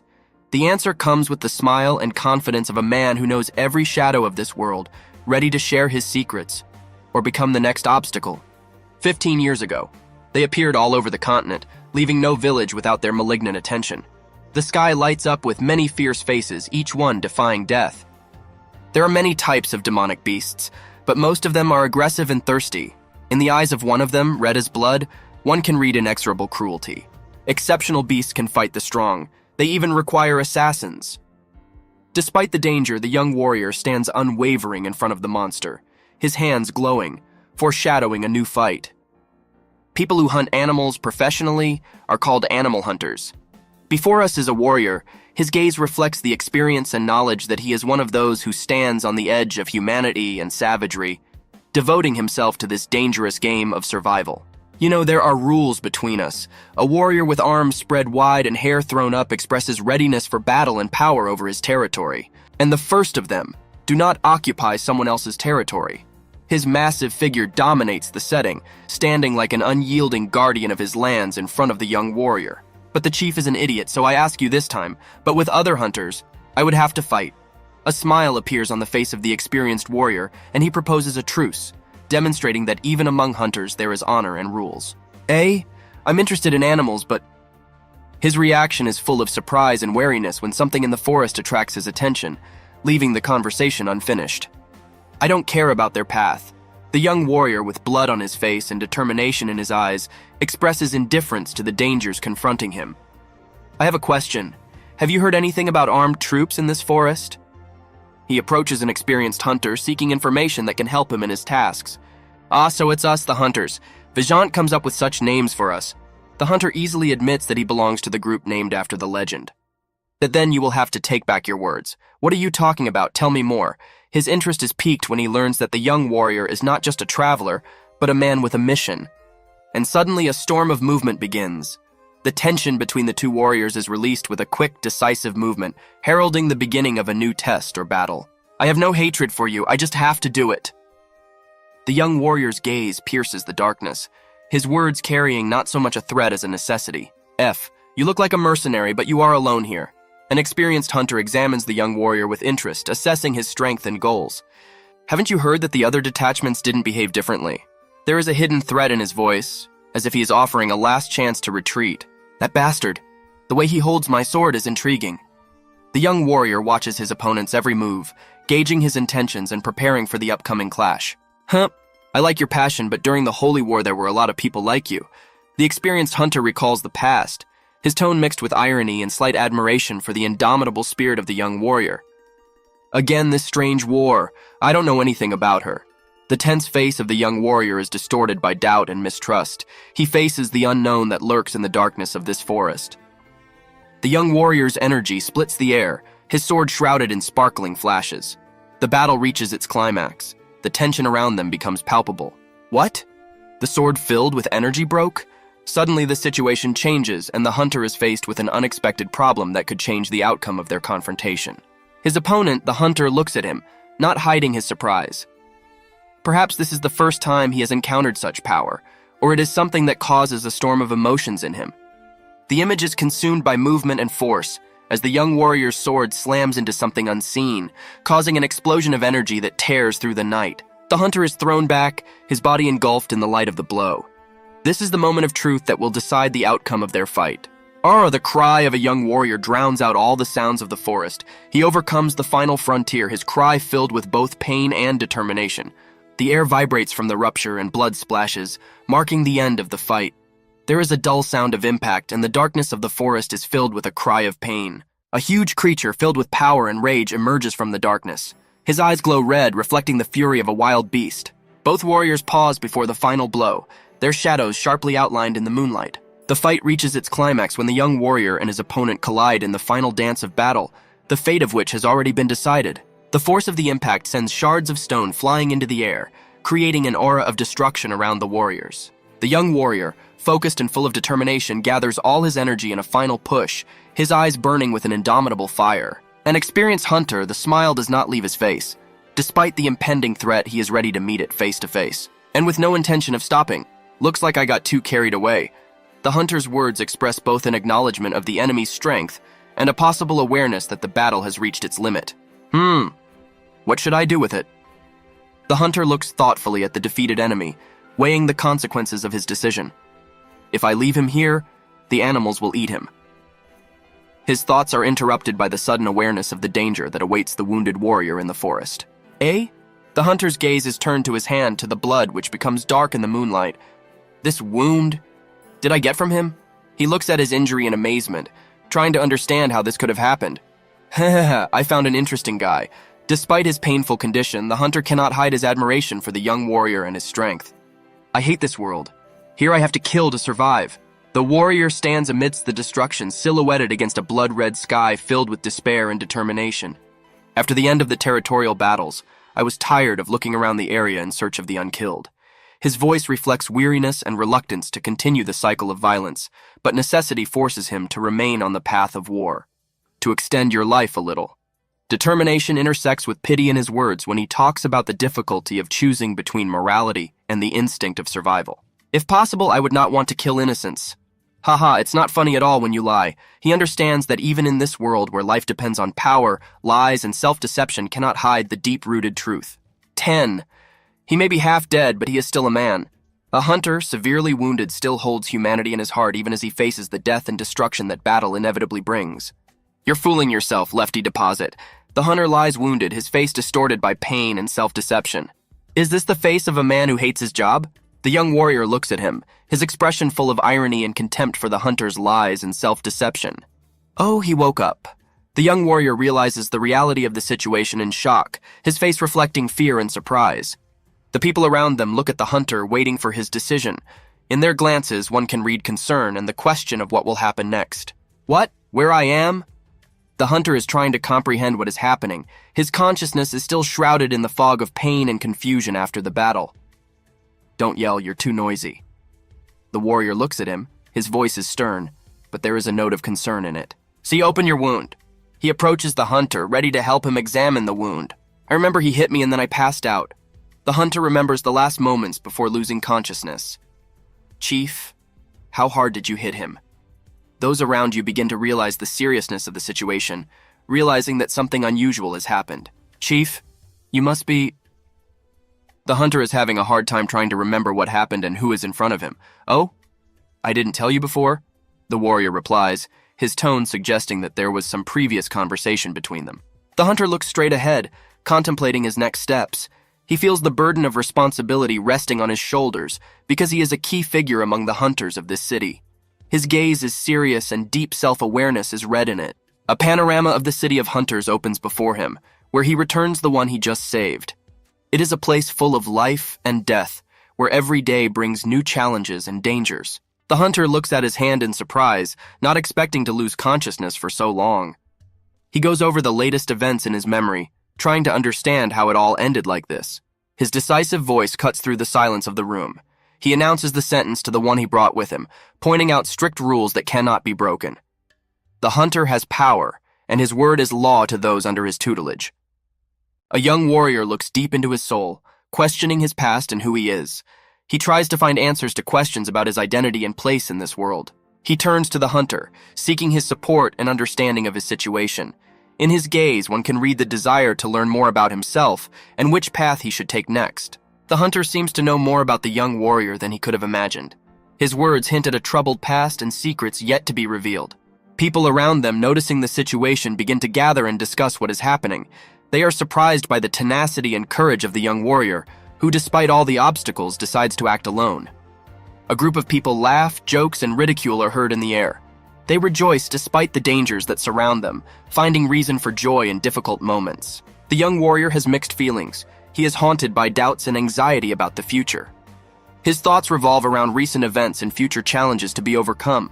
He stands thoughtfully, contemplating his next move. Time passes, and every second brings him closer to the inevitable confrontation that he must accept and win. The warrior questions his abilities and how he can accomplish his mission. Doubt and determination battle in his mind as he tries to find a way forward.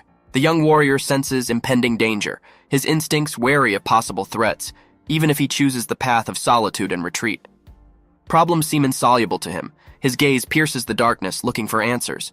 A strong and determined hunter offers him an alternative, a chance to become part of their community, where everyone has their place and value. His words are full of conviction, and his proposals sound like an invitation to a new world. But the warrior is skeptical about the idea of belonging and doubts the sincerity of the offer. His distrust and independent spirit do not allow him to simply accept other people's conditions and rules. The hunter tries to convince him that living alone will bring nothing but hardships and a never-ending struggle for survival, and that fighting demons is their lot. The hunter offers the warrior an unusual opportunity, income in the arena or through scientific research, opening the way to a variety of ways to use his power. Before the warrior stands a mythical creature resembling a dragon, which can become his first test or trophy. The warrior, whose eyes sparkle with determination, realizes that the demonic beast can provide him with the necessary time to strengthen his strength and skills, which is critical to his survival and achievement of his goals. The hunter, confident in his actions, is ready to test to see how willing the warrior is to accept their path, and what challenges he's able to overcome to prove his commitment and worth. Describing the demonic stone giants that live in the forest becomes the next challenge for the warrior. These aren't just monsters. This is a test of his courage and ability to stand alone against powerful opponents. Faced with a new task, the warrior carefully studies the instructions provided by the hunter. The task seems simple to him, to hunt giants, but it is important not to destroy them, but only to catch them, which involves preserving the integrity of the creatures for further needs. He confidently accepts the challenge, seeing it as an excellent opportunity to practice his skills. The warrior is ready to go into the forest and face one of the giants in order to catch him alone. But when he enters the forest, he is overcome by doubt. The warrior wonders why the hunters did not warn him about the real size of the opponents, which turn out to be incredibly large. In the end, he discovers that the giants he must hunt are huge, terrifying stone grims. Their power and size exceed all expectations. Face to face with the demonic beast, the warrior feels its frightening breath and sees the ominous fire in its eyes. The beast's cry sounds like a thunderstorm, filling the air with anticipation of battle. In the warrior's thoughts, doubt creeps in, remembering the sketch of the beast, which seemed naive and simple. He wonders who could have so underestimated the danger now so obvious to him. Concentrating, the warrior prepares his weapon, the sword, which begins to sparkle with a cold light, reflecting his determination and fighting spirit. And finally, swinging his sword, the warrior sends a lightning strike towards the giant, which sparkles brightly like lightning splitting the night sky. The warrior looks directly into the face of danger, his red eyes sparkling with determination, and the darkness of the night only emphasizes his concentration. The light from his sword illuminates his features, adding drama to the moment. Suddenly, the beast begins to fight, and its body begins to emit strange, swirling patterns. It's as if magical energy flows through his scales, closing his wounds and returning him to battle. The warrior desperately attacks, knowing that in front of him is not just a beast, but a creature capable of healing. He decides to use new tactics, calling on all his strength and skill. With a powerful battle cry, the warrior strikes what must be the decisive blow, using his skills and a sword that glows brighter than ever. The beast opens its mouth in a menacing roar, revealing sharp fangs. His eyes burn like embers, the glow of battle reflected in them, while the darkness around him seems endless. Lightning discharges through the beast's body, illuminating its gigantic size and the power that it hides within itself. Energy sparkles across the scales, as if an attempt to curb the power seething within it. A warrior with a sword rushes down like an arrow. The determination and speed of his movement are filled with one goal: to win. Each of his maneuvers is precise and calculated. He attacks with incredible precision, each strike designed to stop a powerful foe determined to take on one at a time. The warrior stands motionless, silhouetted against the background of flashes and shadows that dance around the mad beast. They are not as wild as I thought, he thinks, noting that the monsters do not have the expected cruelty. His face is illuminated by the blue light of the sword. Confidence is visible in his eyes. This way, I can easily earn time and money, he thinks, finding in this fight not only a challenge but also an opportunity. However, the next moment his expression changes to one of confusion when he realizes that money is not so easy to earn.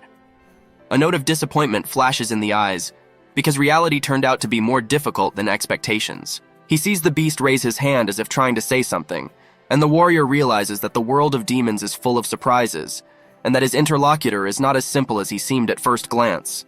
The worry on the hunter's face reflects his doubts. How will we sell such a skin if it is dirty? No one will buy it, he thinks, assessing the complexities of his new reality. An experienced hunter shares advice, pointing out the nature of demonic primates that die if their necks are cut off. You have to wait until they regenerate, and then hit them in the head, he explains, pointing to his head. The green-hooded hunter reflects deeply on his methods, realizing that habit is also the hunter's approach. Suddenly he is faced with a choice. Starting tomorrow, you will learn to hunt with the devil. If you are no use, then we will kick you out. The senior hunter threatens, setting a condition for the newcomer. After the battle, 2 headless primate carcasses fell to the ground. The air was filled with the heaviness of defeat and the feeling of victory at the same time. Oh great, I caught 2, the hunter stated with relief, giving his killed enemies the look of a winner. Accustomed to the dangers of this place, the hunter looked at the green blood of the primates, thinking about his next steps. Returning to the city, he received the compliments of his comrades. You cut up meat well. Have you done this before? They asked with interest, amazed by his skill. Life was in full swing in the city, and the hunter became part of its rhythm. His skills were recognized and he received recognition from the locals. And of course, this is a donation from the beast that you caught, they told him, pointing to a bowl of blood. The young man looked at the bowl, his red eyes reflecting the inner turmoil, but he did not let it come out. Despite getting used to his new life, the hunter was still uncomfortable with some of the local customs. I'm going to be sick, he said, barely able to contain himself as the cook raised a bowl of blood into the air, admiring his dish. The defense is excellent. Then today there's stew on the menu, the cook exclaimed, not noticing the hunter's displeasure. But lunch was suddenly interrupted. The people at the table froze, looking at the hunter, internally struggling with the habits of his past. Ah, how did this happen? The cook is shocked by what happened, while the hunter stoically looked into the distance. I no longer check how long I have left to live, he thought, thoughtfully peering at his reflection in the window. The cook, having joyfully exclaimed that today was his day, suddenly realized that the hunter did not share his delight. What do you think? He asked, looking at the hunter from below. Well, he's coping, said a comrade standing next to the hunter, watching the scene from the window. But he still doesn't talk about the past. His words were interrupted when he saw that the hunter was still thinking, peering into a bowl of blood. Do you remember what happened when he first arrived? He didn't eat anything we offered, they recalled, while the hunter tried to adapt to his new way of life. Oh, well, it's a strange feeling. It can be considered surrender. The hunter looked with displeasure at the dish being served. He probably thought we couldn't be trusted, the cook mused, handing the hunter a piece of meat. So you remember, he said, confirming his words. Accompanying him with his gaze, the hunter looked to the side, hearing the cook's question. Do you think there is poison in there? The doubts ingrained in his heart did not allow him to relax. Who poisoned you? Why are you so careful? The mentor, with a sly smile, showed that he himself eats it, hinting at the safety of the dish. But the hunter's story was not as simple as food on the table.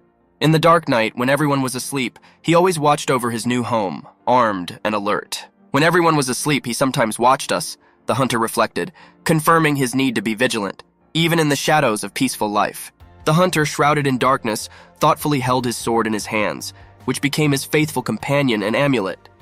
He knew that every night presented new challenges and gave no rest. There was anxiety and vigilance in his heart. He makes me worry, he said to himself, realizing that peaceful sleep was a luxury for him. His eyes, despite the fatigue, were full of determination. It's probably hard for him to trust people. I don't think he's a spy. He felt the weight of responsibility, which did not allow a shadow of doubt about his vigilance. Deep down, he knew that something was going wrong, and that the connection with other posts in the forest was weakening. Someone needs to check them, the mentor reasoned, already planning the next steps. The hunter, with tired features and signs of battle, received a new task. Levi, today instead of hunting, you will approach the dojon's post, the mentor told him, thinking about the safety of his lands. Of course, do you think we can patrol the entire forest ourselves? the mentor answered confidently, confirming his role as a protector. If you go straight to the west, there will be a post there. Go check if everything is in order there, he added, sending the hunter on a mission. The rustling of leaves underfoot mixes with the whisper of the wind. He walks along an alley surrounded by autumn fire.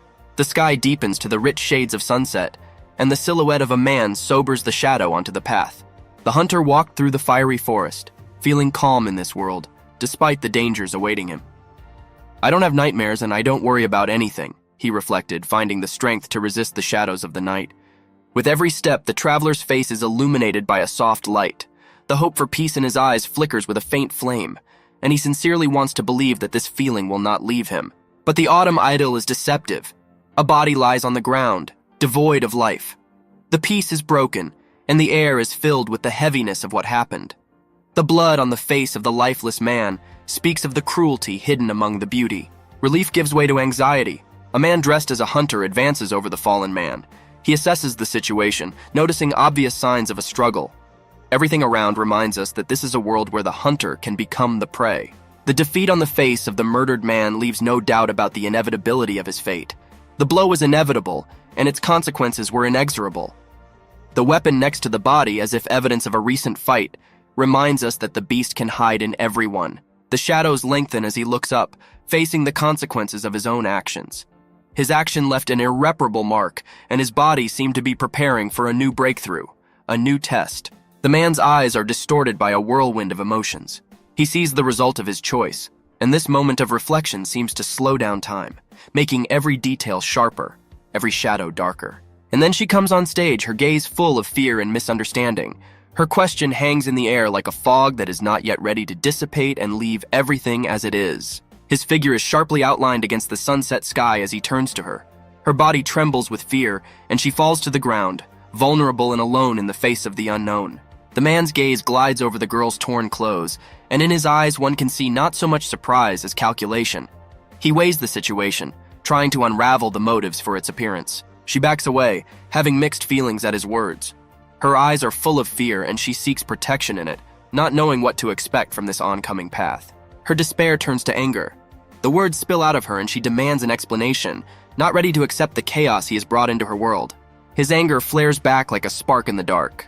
He is dumbfounded that she brought uninvited guests into their deadly game, and every feature of him expresses bewilderment and indignation. The gaze is directed down to the tip of the sword, painted in the red color of sunset. He feels the proximity of a new threat, the harbinger of which is a shadow flashing past. Hooded figures emerge from the gloom, their faces marred by grins. They do not hide their contempt, as if nothing is sacred to them. One of them squints, trying to remember where he knows the face he sees in front of him. There was a flicker of recognition in his gaze, but nothing more. He stands motionless, his gaze dark and determined. The girl next to him is a contrast to his shadow, full of anxiety and hope for the salvation that he can bring. Her gaze widens in horror, remembering stories about a man who betrayed his own and left, taking with him not only loot, but also hard-earned money. The silhouettes freeze against the backdrop of a sultry sunset, creating a tense contrast between the silence of the forest and the foreboding of the coming battle. His question sounds flat, but there is a fire in his eyes, foreshadowing the impending flames of battle. Swords touch, sparks challenge the sunset sky. Tension hangs in the air as if the calm before a storm. Laughter resounds through the forest like an echo, full of gloating and confidence in the upcoming victory. The Order Executor's partners radiate a threat, as if they already see their goal achieved. One of them, in a moment of reflection, asks a rhetorical question, suggesting a pause before the storm. His confidence seems unshakable, but only until he meets his opponent's gaze. The next moment is an explosion of action where swords not only touch but tear flesh. The battle begins with brutal inevitability, every blow filled with determination. He is a whirlwind at the center of the collision, the power and speed of his every movement creating the effect of an unstoppable force crashing down on his enemies. The steadfast warrior stands shrouded in dust and blood, like a statue. The sword in his hand is an extension of his determination, a crystallization of his strength. Suddenly his attention shifts, focusing on a new danger.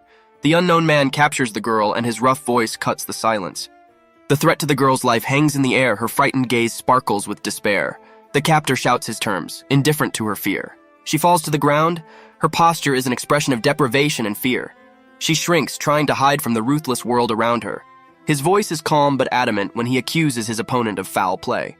The fighter's posture is unapologetic, even when facing a threat. He turns away, calling on the enemy to leave the battlefield if he values his life. His silhouette is silhouetted against the flames of the sunset, full of determination. The question sounds like a challenge, emphasizing his alienation from those who threaten. He stands in two, between salvation and battle, light and shadow balancing in his decision. The girl calls out to him in despair. Her words about further danger are filled with horror and a plea for help. Every note in her voice demands action. Before us is a panorama of bloodshed. In the background, under the cover of skies painted in fiery tones, two figures stand. The warrior, so unshakable and powerful, turns his gaze to the fallen enemy, while the girl looks away, overcome with horror. Her face is illuminated by the light of the flame, and she speaks words filled with despair. She realizes that time is slipping away, and that there is no longer any opportunity to change the course of events. His words reflect a deep, sad resonance, a recognition that all those who fell were once people whose lives carried meaning and value. His gaze looks questioningly into the distance. His eyes are full of bewilderment and internal struggle, as if he is looking for answers to questions that have not yet been asked. The silence of the battle is broken only by the sound of dust particles slowly falling to the ground, where the figures of the vanquished are scattered. The scene is filled with a sense of the consequences of war. Static, he stands in the center of destruction. Around him are only the shadows of those who were once alive. The air vibrates with the invisible weight of his gaze. His gaze reflects determination and an understanding that the battle may be over, but the war continues. His body is tense, awaiting the next step. And suddenly, his sword comes to life, flashing with lightning, reflecting his readiness for new challenges, for new enemies who may be hiding in the shadows of this bloody sunset. The power that flared around him, as if a reflection of his experience and skills, illuminated his face with the green light of determination. The fighter's gaze embodies skill and the will to win. He declares his power, filled with mystical energy, the source of which he draws from the depths of his being. This is a demonstration of power accumulated and honed in countless battles. They stand in the midst of destruction, surrounded by evidence of violent battles that have left traces on the ground, in the air, in their own souls. Far in the distance, outside the battlefield, a village can be seen, quietly dying in anticipation of an unknown fate, on the verge of meeting the chaos of war. The enemy's body lies on the ground, and groans of pain and fear escape from his mouth with difficulty. He realizes that his end is near, and fear takes over him completely. He pleaded, his gaze full of despair as he realized that his strength was leaving him. He asks the question, knowing that there is no mercy to be found. His executioner stands over him, majestic and implacable. The enemy's words seem like an empty echo to him. They do not change anything.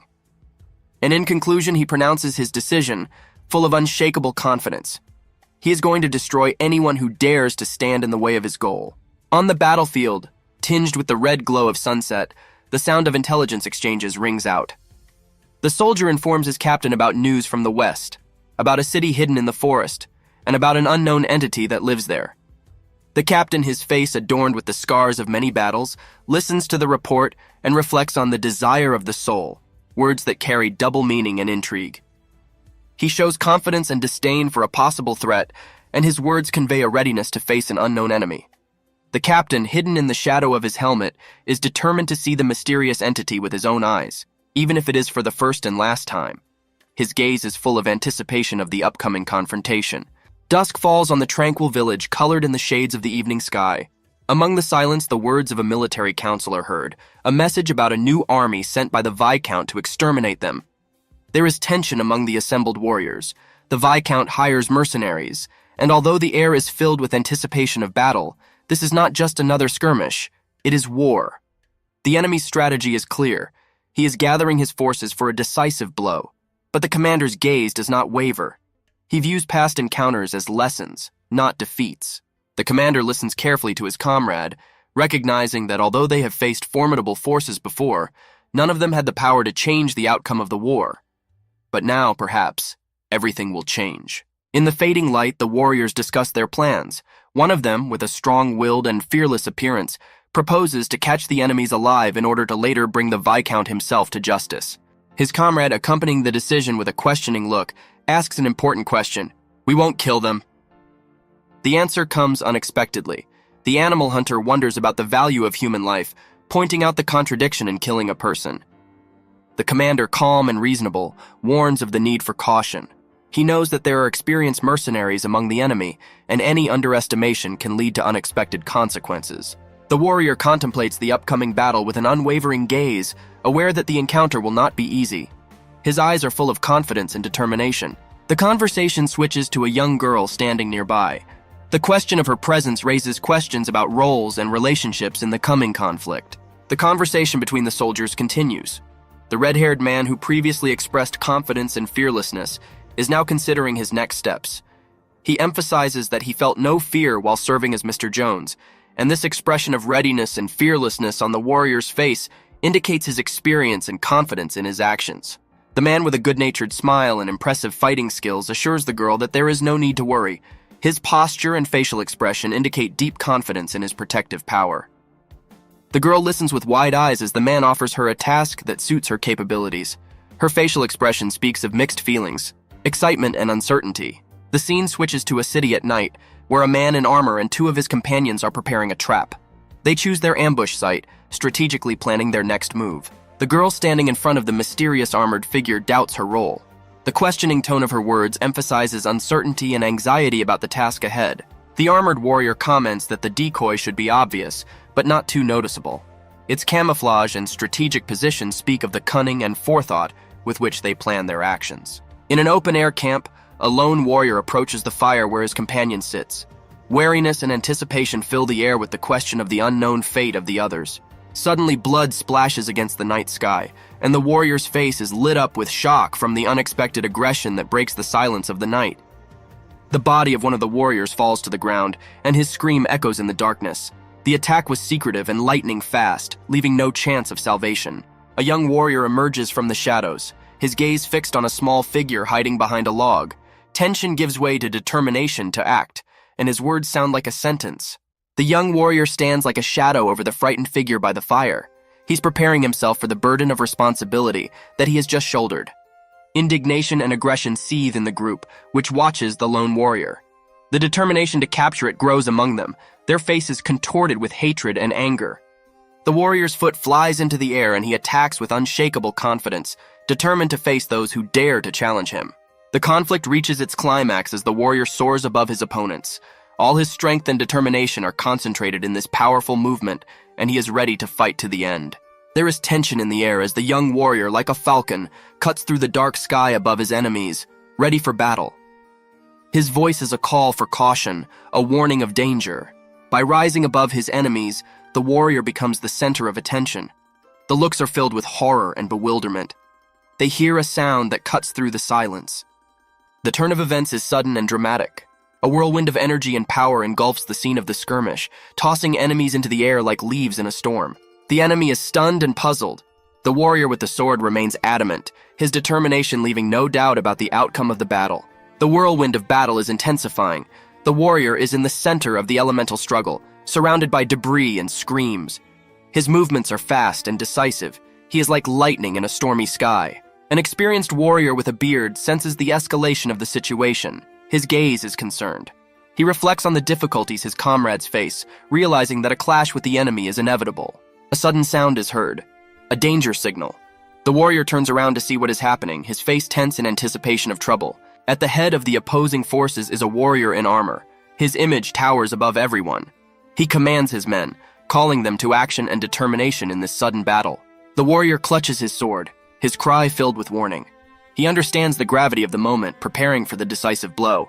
The warrior's forces are concentrated at one point, creating an energy vortex that envelops and paralyzes his enemies.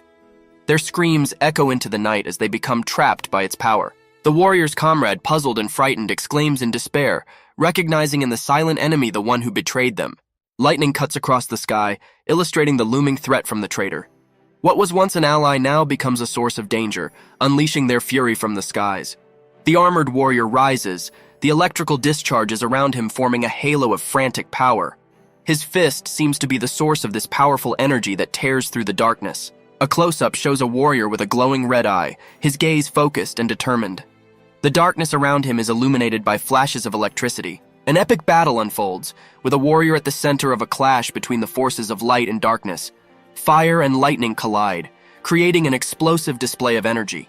The scene is filled with dynamics and tension, where the power of the elements is used by the warrior to resist and possibly change the outcome of the battle. Swords collide in a storm of energy. Their owners, the armored warrior and his opponent, converge in a battle that shakes the air. Sparks fly in all directions, lighting up their faces with the tension of battle. The opponent's views intertwine in a lightning-fast confrontation. The warrior's eye burns with rage, and he realizes that his opponent has speed superior to his own. A close-up portrait of a warrior shows his determination and focus. The red light of his eye counters the cold glow of the lightning, demonstrating inner strength and courage. The image of a traitor's eye peering through a storm of lightning foreshadows a new turn or discovery that could change the course of the battle. Emotional tension is skillfully intertwined in the confrontation between the characters. Anger and accusations flow from the warrior's lips, while his opponent seems implacable despite all the accusations. The energy explosion grows into a huge creature full of rage and power. His eyes glow blood red and his mouth is open in a silent scream, consuming everything around him. Amazement and fear are reflected in the warrior's eyes as he comes face to face with an unexpected demonic presence that challenges his strength and resolve. The tension reaches its climax as an armored warrior battles an unspeakable monster that seems to embody an ancient and sinister evil. Horror and helplessness are written on the warrior's face when he realizes that the beast is now blocking his escape route. His comrades fall into a stupor from the surprise of the attack. The huge beast rises, its eyes glowing with bloody light, and it directs its fury at the warriors. He embodies the violent force that tears apart the earth and the sky. The commander of the warriors, despite the ensuing chaos, is trying to organize a defense. He orders his men to stop and prepare to fight for their lives against this mythical creature. Doubt and bewilderment are reflected on the warrior's face as he weighs the situation, trying to figure out how best to respond to the unexpected turn of events. The battle continues as the warrior's strength and determination summons a storm to collide with the attacking creatures. His companions are stunned by the power he has unleashed against his enemies. The beast, overcome with rage, directs its power directly at the warrior. The monster's advance brings destruction, and its power threatens to consume everyone. The soldiers are in panic, but their commander calls them to order. He knows that only unity and courage will help them survive this battle. The warrior commander, full of determination, leads his men. He encourages them to be disciplined and calm, despite the chaos around them. Perseverance and mutual support are their path to victory. The very epicenter of the battle, the warriors encounter a giant beast. Its powerful dark outline dominates the space, creating a feeling of overwhelming power. The warriors' swords are clenched in their hands, their blows are lightning fast, but the beast does not yield, locking them on the battlefield with its huge body. The commander of the warriors, with alarm in his voice, shouts to his soldiers about the need to evade the beast, which is now attacking from different sides. His eyes widen in shock at the scale of the threat that has appeared. The next moment, as the beast makes another attack, the armored warrior calls for unity, emphasizing that fear and panic are their real enemies. His look speaks of determination to resist no matter the circumstances. And finally, there is a shot of a powerful blow from a warrior's sword, which causes an explosion of energy that speaks of his unwavering will to fight. This moment is the culmination of the confrontation, where the warrior, using all his strength and skill, accepts the challenge of the beast. The two warriors' gazes meet in close contact, their faces tense and determined.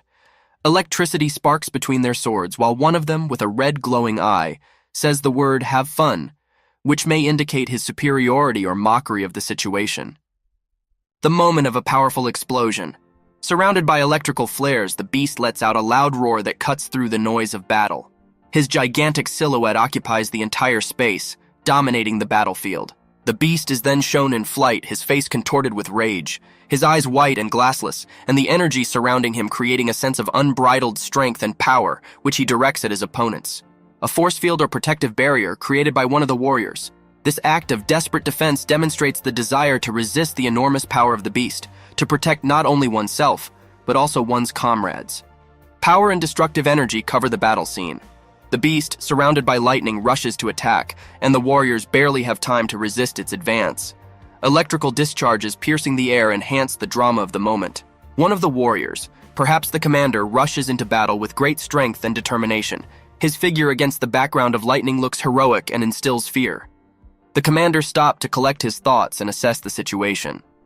His gaze is full of concern, and he speaks thoughtfully about unusual creatures that usually do not leave their mysterious forests, which adds to the mystery of what is happening. The next shot shows the commander giving orders to his soldiers, preparing them for defense. He tells them to form walls and stop the beast from breaking through, emphasizing the importance of unity and strategy in this battle for survival. The smell of fear is in the air. The man looks up, his face contorted in horror. He encounters a giant blue beast whose sinister eyes glow red. The eerie creature growls, and the air around them seems to vibrate with its power. Shadows fall ominously on the ground as the beast opens its mouth, preparing to attack. At this moment, a word filled with echo and rage appears from the monster's mouth. Animal beetles. As if it were a spell or a curse, it hovers in the air, adding to the gravity of the moment. The character at the bottom of the picture asks a question that seems rhetorical in his hopeless situation. Where did such high-born creatures come from here? His voice is full of bewilderment and despair. Words fall into the air like sparks from a fire that cannot warm him in the cold of this hopeless battle. He fights with fury, but every blow is thrown back. The speed and strength of the beast is amazing. The man retreats, parrying the attacks with his sword, but his movements become increasingly desperate and chaotic, while the beast continues to advance inexorably. Retreat! This order is in the air, like the last hope or sentence. As if time is slowing down, man and beast are in a dance of death and survival. Every next moment can be decisive. The man steps back, his face illuminated by the moonlight. Drops of sweat slide down his frightened face, and his eyes are full of despair. The word damn bursts out of him like a prayer or a curse. The scene changes abruptly. The world becomes chaos. The earth trembles under the onslaught of unbridled power. Whirlwind and destruction all around, the beast collapses to the ground, overcome by painful spasms. Amidst the destruction, a new hero appears, stately and warlike, dressed in armor decorated with animal motifs. He holds a powerful axe in his hands, and his gaze is hidden behind a mask. There is no end to them, he says, as if it were a sentence. And here it is, the culmination of the battle, the animal's eye, full of rage and pain. There is a reflection of battle in his pupil, and every vein in the white of his eye screams suffering and anger. It is the gaze of death itself, and it captures attention, leaving no room for doubt about its power. The battle reaches its peak. The beast makes a dull, desperate sound like a last cry before the inevitable end. Huge shadows stretch across the ground, and a hero in armor stands in the face of the unknown. The energy is discharged around, creating an aura of power around the warrior. He attacks with a scream. His axe flashes with lightning, and the beast retreats under the onslaught of his fury. "We better unite, that's what," comes the sentence, reflecting strategy and calculation. War is not only strength, but also intelligence, and now is the time for alliances and plans. Eyes meet. Determination shows in the words of the armored hero. Rock apes regenerate until you cut off their heads. Don't do bullshit and focus on their heads. Advice sounds like law in this chaotic world, where every move could be your last. The armored man and his companion exchange determined glances. "You! Yes, I was going to do this without you," the warrior declares, his voice full of determination and concern. The duo faces a new threat, face to face with the dark unknown. "Here they are," one of them notes briefly and precisely, pointing to the enemies that have appeared. The young warrior's eyes are sharp and focused, his gaze dark as night. "Don't die. I have business with you," he says quietly but clearly, voicing his intentions in deep connection with his comrade. The battle continues with renewed vigor, and the hero with an axe cuts through the darkness with his weapon. "Don't die," echoes his call, full of despair and hope in one moment, while he rushes into battle with an implacable enemy. The warrior's mask is discharged with energy. "Of course," his words sound like an echo in a raging electrical storm. The power contained within him is ready to explode outward. He stands like a monument of power, enveloped in luminous lines of energy resembling flames. His armor seems indestructible, and his body is ready for battle, despite the forces befalling him. The light of lightning cuts through the darkness, as if cutting through the sky. Forces collide in a violent whirlwind, foreshadowing a devastating outcome. A close-up portrait of a man. His eyes reflect mental fog and firm determination. The reflection of light falls on his face, revealing the internal battle between strength and vulnerability. The whirlwind of the battle is growing. Lightning illuminates the scene where the hero faces a monstrous enemy. Light and shadow fight for dominance in the air filled with electrical tension. The hot air trembles with energy exploding all around. The intensity of the clash between the two warriors paints a picture of apocalyptic proportions. A figure emerges from the depths of destruction, surrounded by a flaming halo. He stands unshakably, embodying strength and unbending will in this blazing inferno. "You're right, they don't recover from a severed head. Like puppets, so do you." The warrior's words reflect the ruthless truth of battle, where decisions are made in the blink of an eye and every blow can be the last. The warrior's mask reflects the sparkling fire of magic. The tension of the upcoming collision is felt in the air. The power concentrated in his stance is aimed at the enemy. The young fighter's hair flutters from a powerful flow of energy. His gaze is stern and decisive. "I give you my first and last warning. If you attack from behind, you will meet your death," he says, voicing a stern warning. The mask, as if ready for battle, freezes in anticipation. Energy gathers around her, creating a barrier before the inevitable battle. A warrior in armor with a sword at his shoulder looks surprised. "I didn't expect that," he admits, a notorious soul reaper who rarely gives warnings. A young warrior stands nearby, his profile expressing determination. "These are not games. I knew it." His quiet voice is laced with seriousness and intent. The dialogue continues, and a note of doubt is heard in the young man's voice. "My father didn't tell you about me?" he asks, turning to the older warrior. The elder warrior, with a soft smile and a tear in his eye, replies, "Yes, I am Marco, your son." His words are filled with bitterness and warmth, despite the harshness of the current moment. "The one you killed." These words carry the weight of what is lost and perhaps irrecoverable. The young warrior looks at his interlocutor. His gaze is full of seriousness and suspicion. "The old man had a son?" His question hangs in the air like a sword. The elder warrior answers with a smile, but there is pain hidden in his eyes. "Revenge? Of course not. I'm grateful that you dealt with this garbage." The words sound relieved, but heavy. He continues, his voice softening, a hint of bitterness in it. "He didn't even tell the best mercenary about me, whom he treated like family." The revelation of the past breaks out of him excitedly. The elder warrior turned away, his face contorted with despair and internal struggle, as if he was preparing for the last act in this tragedy.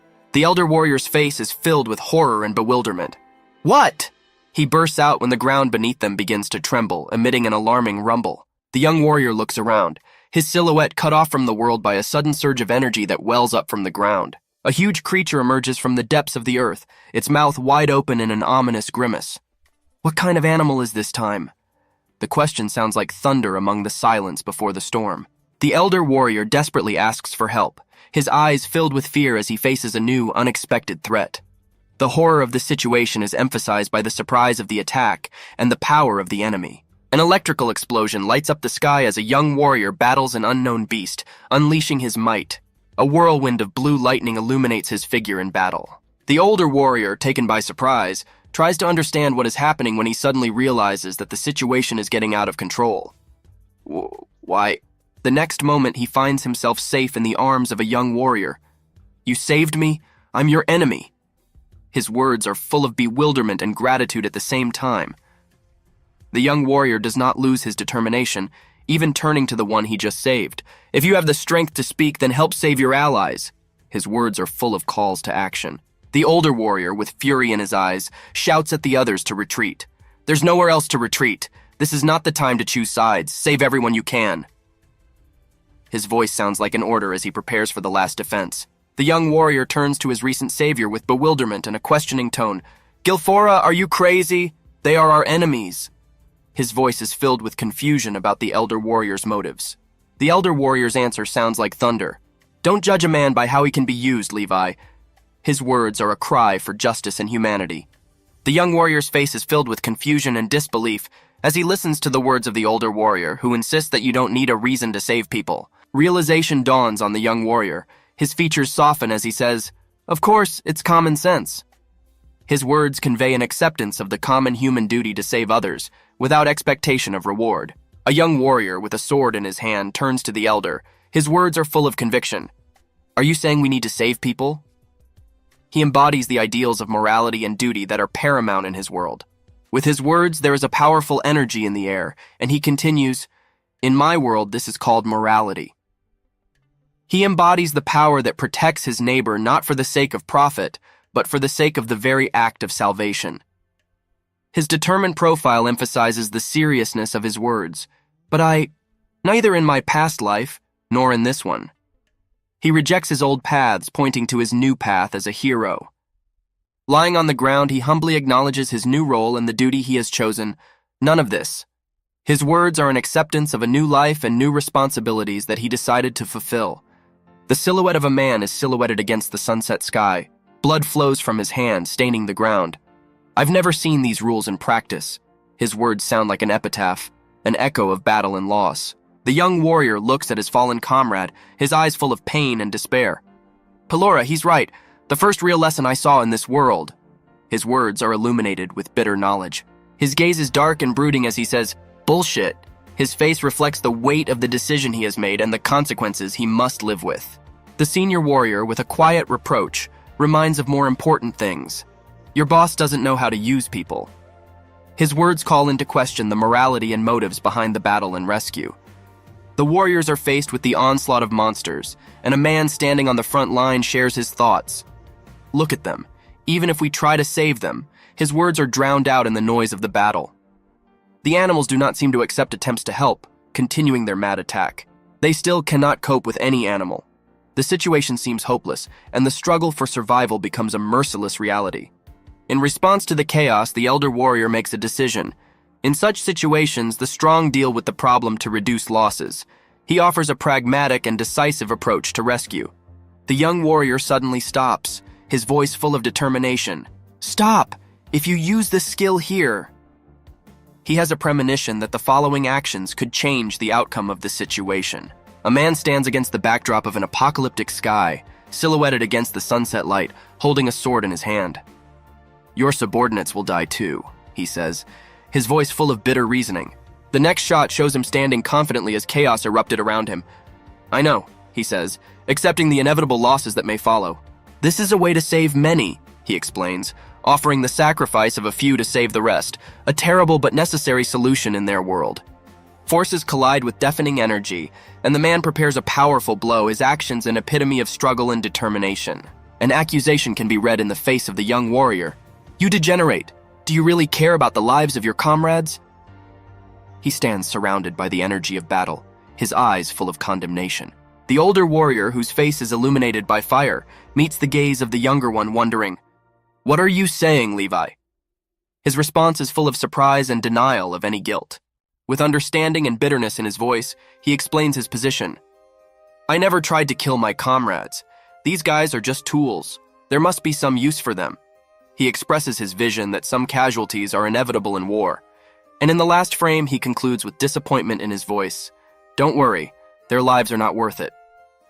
His philosophy of survival is brutal and pragmatic, showing a world where the value of life is measured by its usefulness. A bloody shadow appears in front of the young warrior's face. The background is filled with red. He says, "You are a victim in the accounts." Words laced with lightning hang in the air as the man humbly admits, "You're right." He engages the monster, ready to fight, rejecting the thought of saving those who have come for his life, saving the people who have come to kill me. The young warrior, confirming his choice, returns to the battle. As you said, he accepts his fate, choosing to fight for his beliefs. A young warrior with an unyielding gaze and a red glow in his eye turns to the older one. "Thank you. Thanks to you, I understood what needs to be done. My task is to kill victims like you." In response, the elder warrior's face was filled with horror and powerlessness, the words "bastard" escaping his lips as he realized that his time was coming to an end. The silence is broken by the sound of a clock ticking, pointing to 940 hours. Time counting down the moments until the inevitable ending. And the last image, a young warrior stands, his silhouette divided by lightning, and he realizes that his decision has led him down a path of loneliness and sacrifice. Amidst the flickering lightning, the young warrior's solitary eye glows with a fierce red light, as if reflecting an internal conflict. "I don't think it's fair," he says, and his words sound like a sentence. "Your life is worth it." The next moment, the power of lightning crushes everything around, cutting through the sky and earth, leaving behind only blood and destruction. On the ground, a bloody sword that had just performed a fateful act. Drops of blood slowly flowing down the blade indicate recent violence. Finally, the young warrior stands over the defeated older warrior, asking in surprise, "Are you dead yet?" This is not a question of fortune, but of the inevitability of fate that overtook them both. We see a close-up of the character's eye, which reflects his determination and tension. In his red gaze, one can read concentration and anticipation of the upcoming event. The phrase, "once again," suggests that he's about to take some decisive action or make an important decision. A ruined landscape where symbols float peacefully, as if they have been taken out of context and now float in the air above the wreckage of what was once whole. A huge monster emerging from the darkness, its teeth and eyes glowing, creating a menacing image. He appears ready to attack, his mouth open in a roar, and he looks intimidating and powerful. The monster is shown in close-up in all its sinister glory, with one glowing eye full of rage and ready to destroy. The word snore above his head may indicate a loud sound he makes, perhaps his roar or scream. A huge monster resembling a mythical dragon with dark purple scales and many eyes glowing red. A stream of light shoots from his forehead, emphasizing his power and threatening energy. The sky in the background is painted in warm sunset colors, creating a contrast with the cold glow of the monster. We see a warrior standing with his back to us, looking at the army preparing for battle. Silhouettes of soldiers armed with spears and in armor are silhouetted against the blue sky. The warrior's gaze is serious, and he seems full of determination. The frightened look of the same warrior, on whose face one can read horror in the face of the unknown and the power of the monster. His eyes are wide, and his expression reflects the shock of what he sees. We see another character looking up in horror and screaming. His facial expression and open mouth emphasize the strength of his emotions. He calls the monster Red Bear, mentioning its nickname Bloody Mountain, which adds context to the situation. On the peaks of the misty mountains, the blanket of air seems alive, vibrating with the unknown. He comes down from the slopes of the mountains, whispers the wind, carrying a mysterious anticipation of events. Somewhere in the depths of this world, the silhouettes of ancient ruins flicker through a veil of fog, like ghosts of the past. What's happening? Echoes in the heart of the hero who set foot on this land with the intention of unraveling its secrets. A break in the silence. A powerful flash of light strikes from behind the rock, like lightning cutting through the night. Is this a harbinger or a warning? The young man's face reflects the tension of the moment. His eyes are full of determination, and his muscles tense in anticipation of the inevitable. The gaze pierces the darkness, sparkling with a storm of feelings. The silhouette flies into the air, pushing off the ground with such force that drops of blood fly around. "Oh!" he shouts, and it sounds like a challenge to fate. Darkness envelops him, and then his hand rises, ulcerated and bloody. "I am possible," he whispers through the pain, facing the harsh reality of his situation. A huge shadow stands in front of him, unshakable like a rock. "I'll cut off his arm and pierce his chest. How is he still alive?" The big man thinks with a merciless look. "And what hand is this?" The question hangs in the air, heavy like an approaching storm. The hand seems impenetrable, like the armor of a stone primate. "How dare! An ordinary mercenary!" sounds in the giant's voice, sarcastically noting the unexpected courage of the enemy in the face of such a terrifying threat. The opponent's face expresses rage, powerfully drawing the air with his movement. E.g., the sound breaks into pieces, ending at the peak of an invisible battle. Anger flashes in his eyes, shining with a fierce light. "Call me a mercenary?" He doesn't just challenge with words, he shouts them in the face of fate. As the bottle falls, time seems to slow down, foreshadowing the inevitable outcome. It hovers in the air, reminding us of the fragility of the moment. The face of the enemy, marked by blood that draws its path through his features. He has the stigma of battle written across his face. The giant rises, his strength fully manifested in the confident movement of the axe. "Cook!" His voice inspires fear, echoes echo throughout the area. "Can't block a blow like that. You're trash!"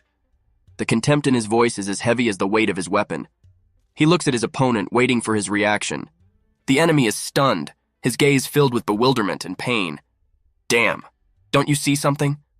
He seems lost, trying to comprehend what is happening. "A terrible old man. Do you want to open your son's skull?" The opponent ridicules the giant, using his own words against him, emphasizing the absurdity of the situation. The giant responds with contempt, his face calm and unyielding. "You. Swords often bounce during battle. Stop complaining and get off your ass." He is invariably confident in his superiority and is ready to continue the fight. Stunned but not broken, the man, blood running down his face, turns to his opponent. "And if you don't want to, you can die like trash." His words are full of challenge and determination, reflecting an indomitable spirit. The enemy, a giant warrior, stands motionless, his eyes narrowed, looking down like a judge. "This bastard relishes trash," he voices his disdain, showing complete contempt for his opponent.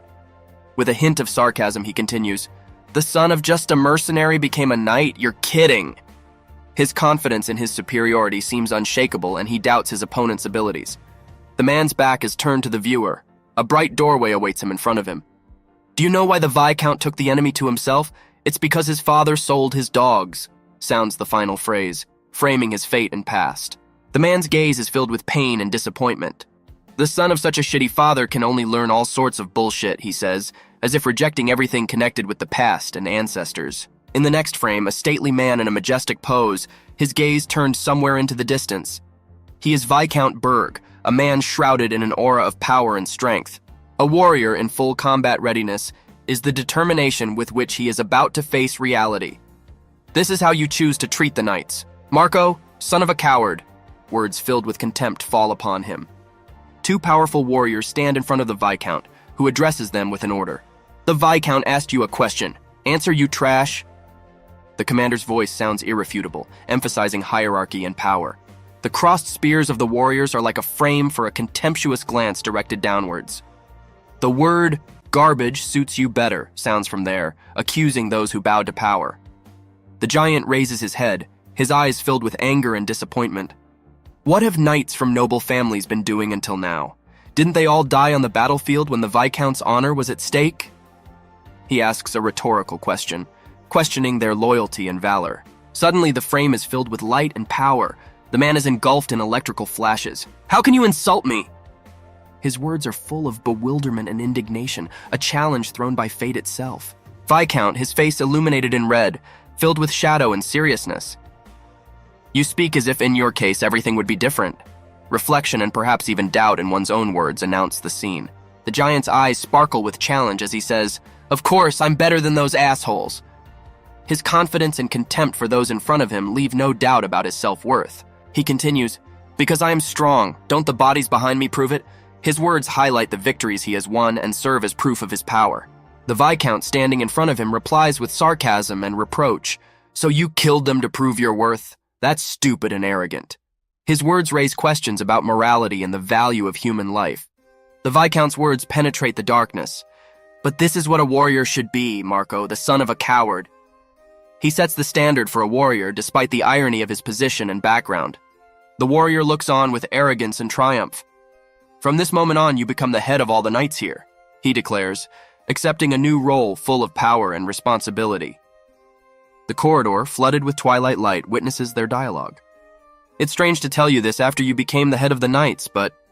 The Viscount's words carry a harbinger of change or revelation. The giant answers thoughtfully, his gaze full of thoughts. "Actually, your father should have taken this place." The words hidden behind his silent gaze are imbued with deep meaning, and the Viscount, as if expecting this question, answers, "Is that why you gave me this position? This is not the only reason." A premonition of ulterior motives and inevitable events is in the air. The bloodied warrior asks in bewilderment, "Didn't you hear the news? 3 is dead." His face is filled with horror and misunderstanding of the tragedy.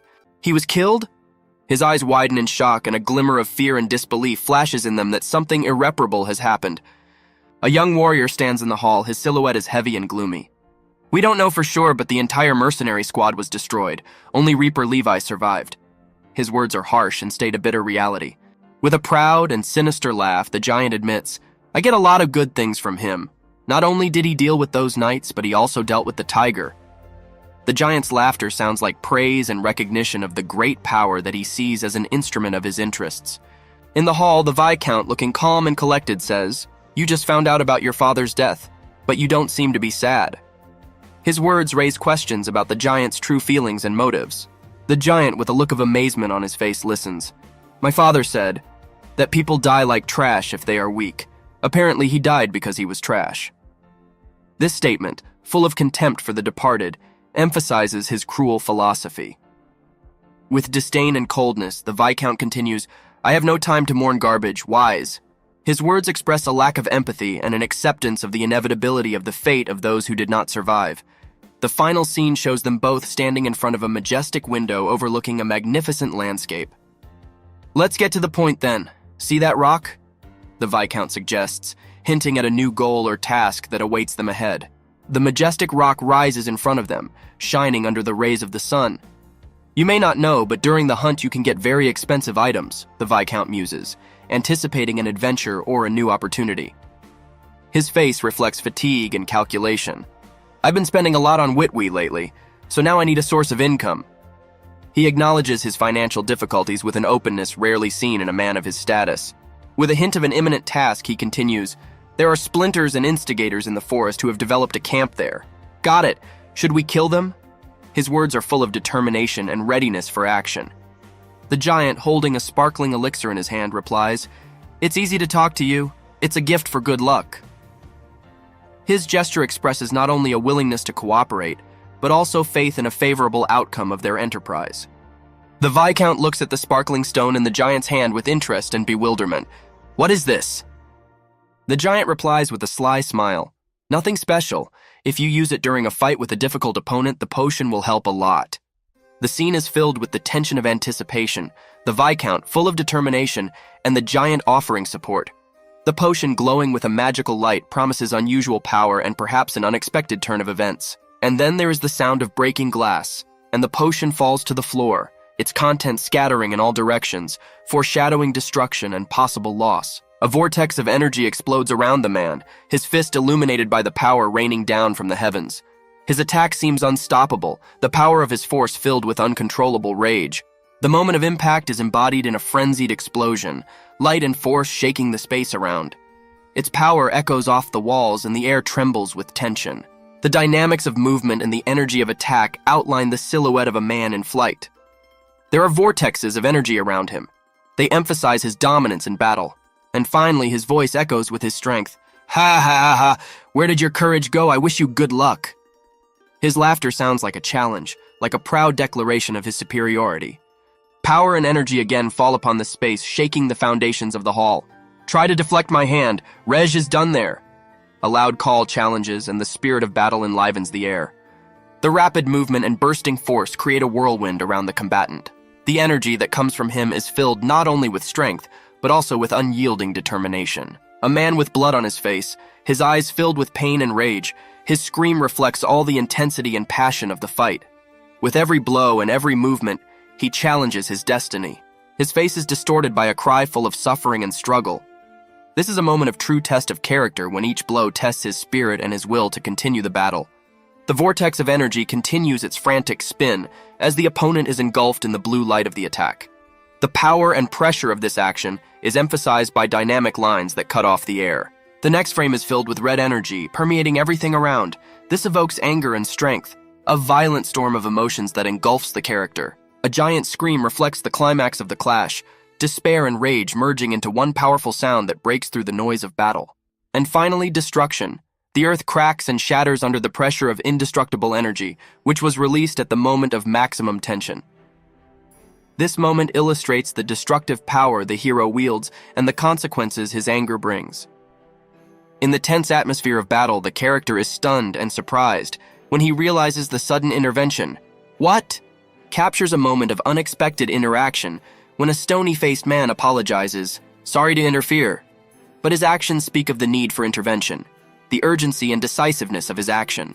Energy explodes around again, emphasizing the greatness and strength that they both show in this duel, where every blow can be decisive. And finally, in the heat of battle, one of them acknowledges his gratitude to the other for his help, but proudly adds, "But I could have managed it." This statement emphasizes his independence and self-confidence. The tension in the air becomes palpable as the two warriors' gazes intersect. One of them, a young man in armor and with a sword, embodies bewilderment. His dark hair is neatly styled and his eyes are full of questions. The words "no way" hang in the air, but their true meaning, hidden from the young warrior, eludes the shadow of the gaze of the secretive interlocutor. The next moment breaks the silence, the force of the blow and a frantic whirlwind of movements. A cloaked opponent with a red light instead of one eye delivers a strike framed by flash and intense lines of speed.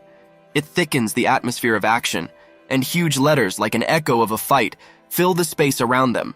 Lying peacefully on the ground, the defeated warrior seems defenseless for a moment. The words "sorry maiden" melt on his lips, like a farewell chord before the inevitable. His face is hidden in shadow, but the corner of his smile, snow white against the background of the night, suggests the absence of malice and the acceptability of fate. A huge creature with a stone surface and sparkling eyes raises its head into the sky. She fills the entire frame. Her being seems endless, and the masked warrior next to her turns into a tiny silhouette. The anticipation of confrontation is in the air. The feeling of an impending battle covers everything around like a thundercloud ready to burst into a storm. The escape begins with chaos and confusion. 3 fighters, carried away by a hasty retreat, fill the scene with anxiety. One of them, deft with a sword, addresses his comrades, talking about the unknown fate of the army on the run. They are already retreating, their expressions a grim echo of their words. The next warrior, rushing to flight, captures the attention with his sudden awareness. Boss, comes out of his mouth, and in his voice one can hear the fear of an invisible but tangible threat that makes him run faster than the wind. Another warrior's discussion about the possible consequences of what is happening is interrupted by an alarming premonition. Devi won't be happy when she finds out what happened. His thought breaks off, and he glances over his shoulder, as if expecting doom to already overtake him. The leader of the group, majestic and decisive, becomes the center of attention. His like-minded people are gathered around him, their faces reflecting concern and determination. Next time we'll pay them back in coin. His words are as strong as stone, and they convey an unshakable belief that they themselves will choose the time of defeat.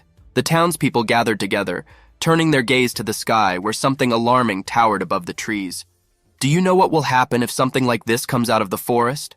The words hang in the air like an omen of trouble. A catastrophe will happen, concludes the one who realized that his native city is on the verge of destruction. The leader is back on the front lines, his face scarred with worry and determination. Even if we die, we must buy as much time as possible so the townspeople can leave. His cry reflects immense sacrifice and readiness for the last stand. The gaze is transferred to the dark outlines of the army preparing for battle. The sun sinks toward the horizon, marking the end of the day and perhaps the end of an era. A warrior with shining weapons stands at the forefront, like a barrier between chaos and order, determined to confront the inevitable. The last warrior, the personification of power and the will to fight, stands strong, ready for a fight that will go down in legends. His eyes burn with the fire of determination, and his words, "This future war will be called holy," sound like a vow, reflecting the weight and significance of the upcoming battle. Against the backdrop of the rising sun, warriors of different races cross their weapons. A symbol of unity and struggle, their union is evidence of a common goal. In the end, their will to win was stronger than their differences, and they prevailed in this protracted battle. However, victory came with a heavy burden. Almost all races except one were destroyed, leaving behind a void filled only with the echoes of the past conflict. The remaining swords stand tall as a monument to the fallen, and a reminder of the price paid for peace. After the war, a new horror enveloped the continent. Unidentified demon beasts swarmed the empty lands, their eyes glowing red as a new symbol of the fear and danger that now lurked in every shadow. The Emperor, Lord of War and Guardian of Order, possessing unshakable authority, sits on a throne, his silhouette framed by mighty pillars. The fate of the world is now in his hands, and he intends to share the burden of responsibility for protecting against the demon beasts among the survivors, striving to maintain the delicate balance between order and chaos. A phalanx of heavily armed soldiers in red armor takes a defensive stance, preparing to defend their city from an unknown threat. Their faces are hidden behind their helmets, but the tension in their poses speaks of the seriousness of the moment. No. The whispered refusal of one of them fills the air with the weight of the upcoming confrontation. Their determination to fight belies the order to retreat, which is given reluctantly.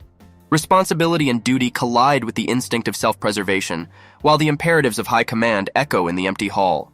One of the gray-armored commanders orders, "Hold on!" his words stopping the movement. His gesture demonstrates power, and at the same time the indecision that is inherent in those who are forced to make difficult decisions in the face of unknown danger.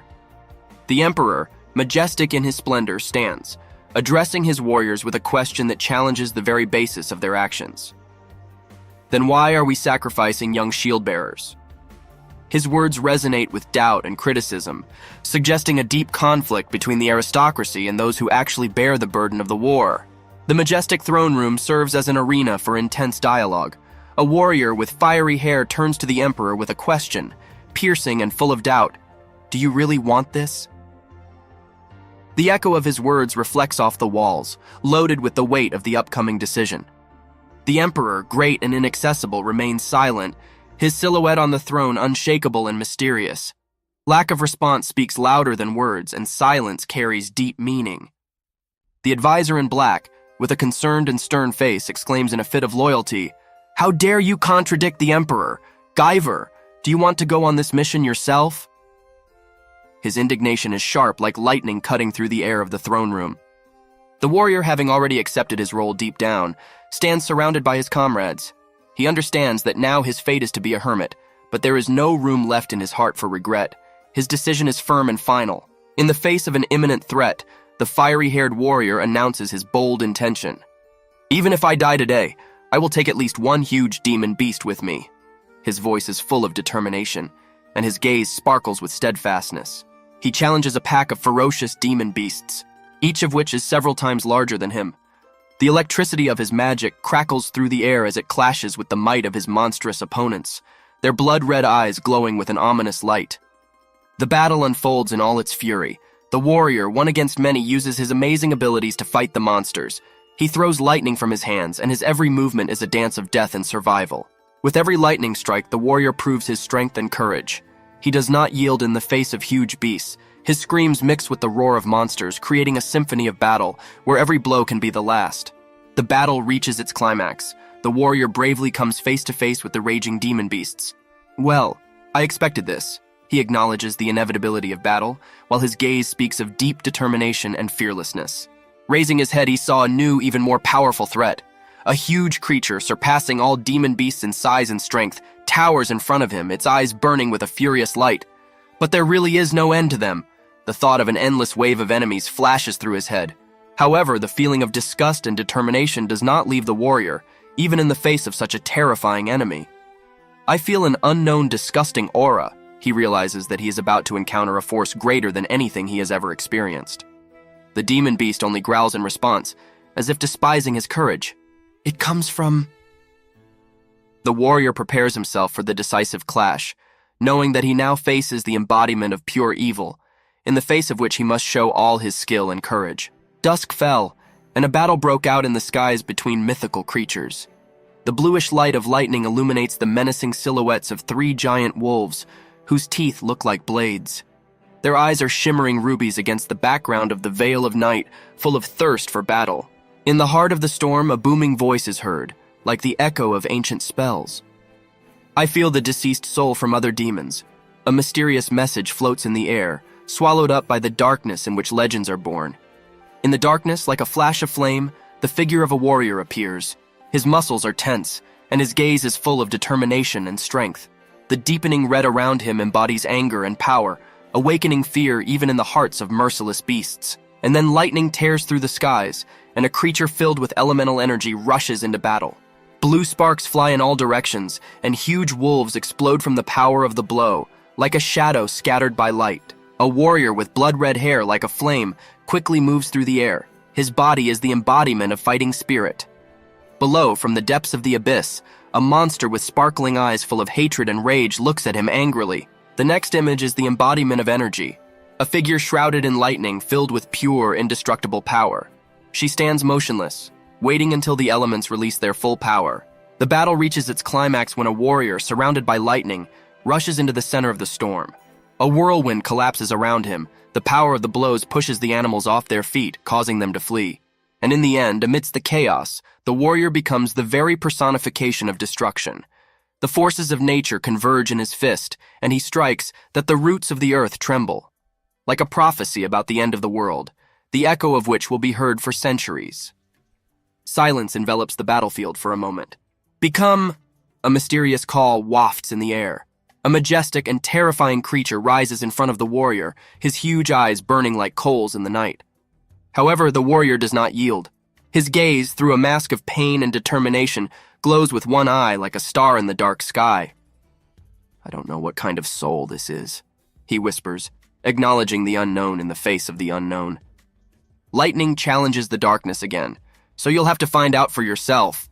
Determination seems to flare up in the heart of a fighter, ready to confront any secrets. And at the climax of this epic, the clash of power and magic creates an explosion filled with power and light. The beast, shrouded in lightning, like the embodiment of a storm, reaches the final line of battle. The battle reaches its peak when a huge crystal soars into the sky from the depths of the earth, its color reminiscent of fire, within which the very essence of power is imprisoned. The warrior looks calmly at the crystal. Surprise and understanding are reflected in his eyes. "So there was such a thing in your body.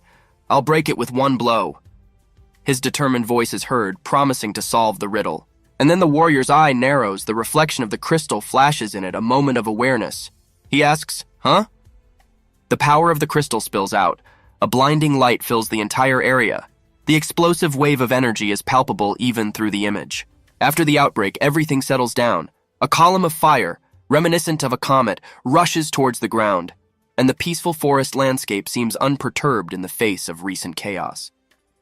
The character in the hat looks towards the phenomenon with confusion. What was that explosion? Is the gig city going to be okay? You can hear concern and hope for the best in his voice. The next shot is the closed eye of a warrior, which, as if in reflection of events, gradually opens, foreshadowing a new chapter in this story. Ah, where am I? Bewilderment in the voice of the character in the hat, while his attention is distracted by the figure of a warrior, quietly creeping up from behind. Damn you bastard, where are you taking me? A rude exclamation is heard, foreshadowing new adventures and unknown trials that await them. The warrior with a worried face turns to the old man. Gee, goddamn old man, why did he do this? His gaze is full of bewilderment and hidden anxiety. The old man, his face expressing surprise and slight irritation, replies, D-girl, have you woken up yet? What, did you think I'd be passed out for 4 days again? The old man gathers his courage and looks straight into the warrior's eyes. Devi, I don't have much time, so listen carefully. The giant demon beast you saw is called Red Bear. And then it becomes clear that inside the giant bear, there is a mirror sharpened in a magic stone. The size of this entity is so large that it can be called a disaster. The warrior looks into the distance against the backdrop of the flaming sky and peaceful warriors. Jigora said we can't involve you in our problems and asked us to take you out of the forest. He muses out loud, contemplating his role in this conflict.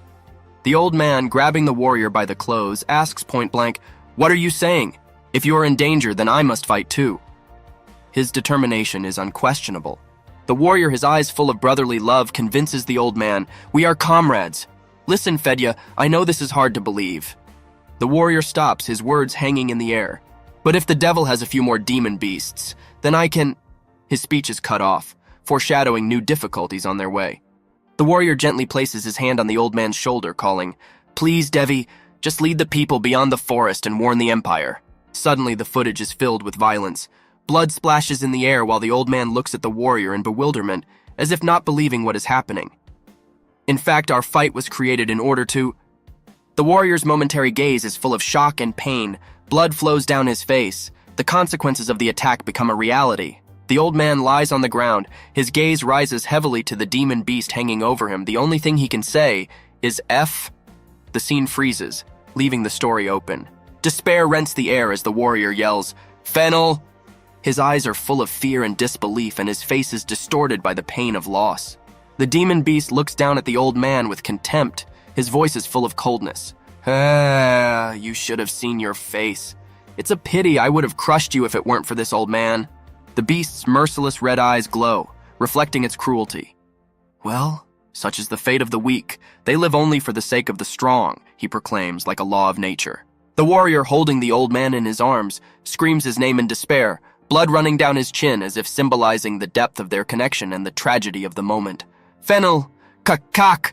His voice trembles with bitterness and hopelessness. In the fading light of consciousness, the old man says with difficulty, Levi. His voice is barely audible and blood slowly flows from his wounds. The warrior, looking at his fallen comrade, seems lost and broken. Run, Levi, save yourself.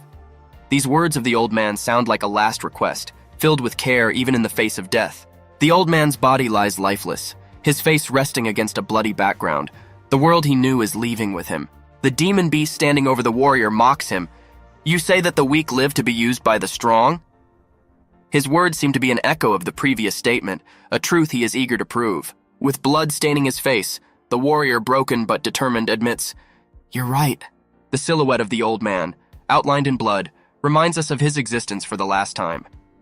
Fenil, your life will not be given in vain, the warrior whispers in a prayer of despair and promise. The demon beast, with a mocking grin on his face, interweaves mockery and cruelty. You're killing your own. It's better to think about yourself and not about your drowned comrade. And, in response to his cruelty, the demon beast hears the quiet words of the warrior. Let me ask 2 things. Firstly, I did this not only for Fenil's sake. These words carry the weight of unspoken promises and intentions. There is tension in the air. A hero in traditional military garb, filled with determination, faces a powerful adversary. The monster, strewn with patterns and symbols, emits its death breath. The warrior gathers the remnants of his strength and admits, "Secondly, I don't need to worry about myself, because now you are no match for me." The demon beast, overcome by sudden rage, experiences a real shock. "What the fuck? Don't be sad." And amid incredible tension, a loud sound is heard, heralding a new round of battle and perhaps new hope. The moment of collision. A rapid whirlwind of air raises dust, wrapping the bodies of the warrior and the demon beast in a storm. The force of the blow is felt in every bend of their bodies, and the green blood of the demon beast disperses into the air, like a canvas on which the drama of the struggle is played out. So with a simple fic, you can't reintegrate. Your ability to recover and the time that they gave me, you can hear cold confidence in his voice. The warrior looks straight into the beast's eyes, asking a rhetorical question. Can humans gain the power of monsters? He does not wait for an answer, because for him it is no longer important. Turning away, he concludes his speech. "Fuck it, it doesn't matter, deal with that giant." There is no doubt in his words. He is determined to go to the end, no matter what the next moment brings. The hero stands with his back, contemplating the result of the fight. Time? As if he realizes the importance of the past confrontation. "Your death will have to be postponed," carries the promise of return, hinting at a postponement of the inevitable. The hero soars into the sky against the backdrop of a fiery sword, leaving behind traces of spilled blood and a storm. The sky is split into two by his powerful movement, carrying him away from the viewer, into the depths of the next chapter of their unfinished story. The hero's eyes glow red, reflecting his inner fire and unshakable will. He is willing to use the life-reducing technique, but admits, "I can't leave now." Determination and sacrifice intertwine in his gaze. The hero fell to his knees. His body was seized by the energy of struggle.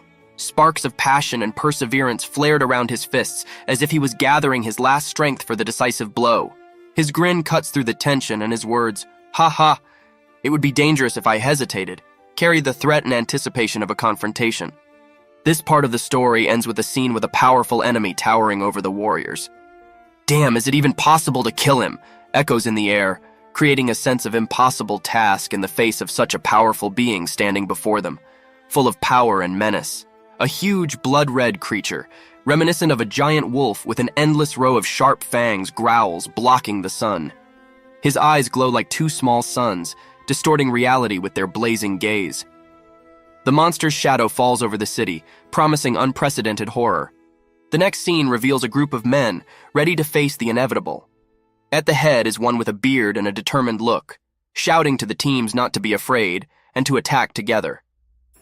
His face is distorted with passion for battle, and his gaze is full of determination.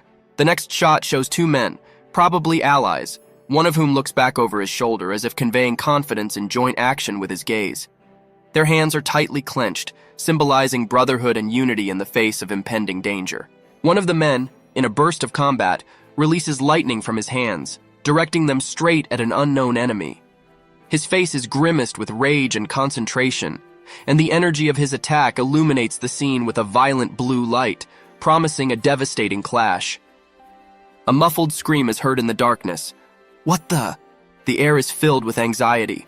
Lightning flashes in front of them, illuminating the silhouette of a man whose fist is shrouded in electric sparks. He stands ready to fight, but there is a note of doubt in his voice. Is he soft? A giant blood-red monster with a huge gaping mouth attacks, its teeth resembling sharply sharpened daggers. The air is torn apart by the scream of the creature, and the colors red and black dominate the frame, creating a feeling of chaos and horror. The silhouette of a warrior in gray, pierced by the swiftness of movement, clutches a weapon. Glug! The sound of the blow drowns out everything else, demonstrating the determination and power of the fighter.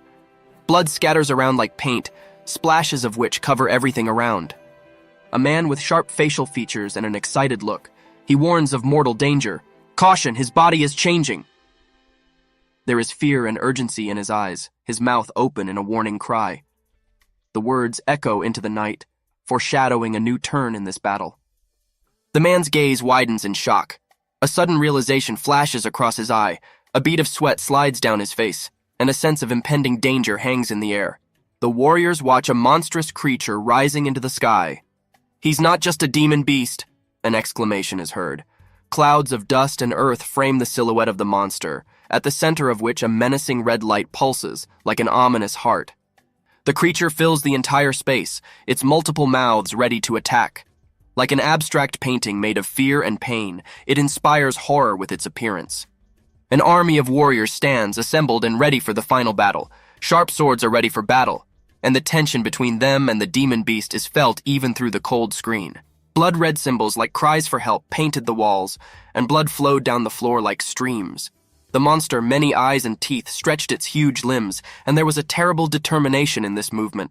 A man with a beard and fear in his eyes recalled the horrors of war. His gaze was full of recognition and horror, his lips compressed in a grimace of anger and determination. He had seen such evil before and realized that this was not just a beast. The monster towered against the backdrop of the bright sun, like a giant from ancient legends. His body shimmered in crimson tones of blood and strength, and dazzling energy beat from his mouth. It was the embodiment of chaos, ready to engulf the entire world with its madness. Finally, the fighter against evil spirits, full of determination and passion for battle, rushed towards his fate. His cry of challenge and challenge cut the air like a sword. "We can't win unless we defeat him!" His heart beat in unison with these words, embodying the will and hope of victory. A whirlwind of movements and swiftness of attack cover the stage. The hero pierces the air, his body an arrow aimed at the heart of disaster. The red symbols around seem to pick up this impulse, emphasizing the explosive dynamics of the moment. The huge, toothy mouth of the monster opens as if embodying the abyss itself. Inside there is darkness, and only white, sharp teeth in a row ready to tear or devour. The man clenched his teeth and prepared for battle. His gaze is hidden by a shadow, but even it cannot hide the tension and concentration that emanates from him. He is the embodiment of determination, a man who is on the verge of fighting the unknown. And then there is a roar. A monster and a man are two opponents who collide in a storm of passion and despair. The hero does not yield. His cry reflects the power and will that do not know fatigue in the face of such powerful evil. Lightning, like snakes from ancient myths, weave around the hero, reflecting his rage and power. His eyes burn with determination, and his clenched teeth indicate his readiness to do whatever is required. "Fuck you!" His words are sharp and full of fighting spirit. The light, sparkling like a strong man, cuts through space like a sword falling on the heads of enemies. His path is inevitable, and in this brilliance there is destruction and hope at the same time. White light envelops everything around, erasing the boundaries of the world in non-existence. This is the peak of the battle, the moment when the outcome becomes vague, like the future hidden behind a veil of uncertainty. And at this moment, the power of the blow reaches its target. A monster engulfed in energy appears smaller and more vulnerable to this violent force. An explosion of light promises the end of fear and the beginning of a new era. The hero, like lightning, cuts through the skies with his flight, filling the air with the electricity of battle. There is a whirlwind of energy around him, and he strives towards the monster, embodying the hope of victory over the horror that stretches its bloody tentacles towards the world. "If you wait, the loss will be greater," sounds like a sentence in his head.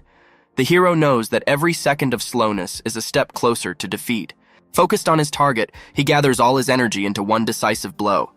"We need to finish him off with one blow," he thinks, and the light of his power falls on the monster, promising end and redemption.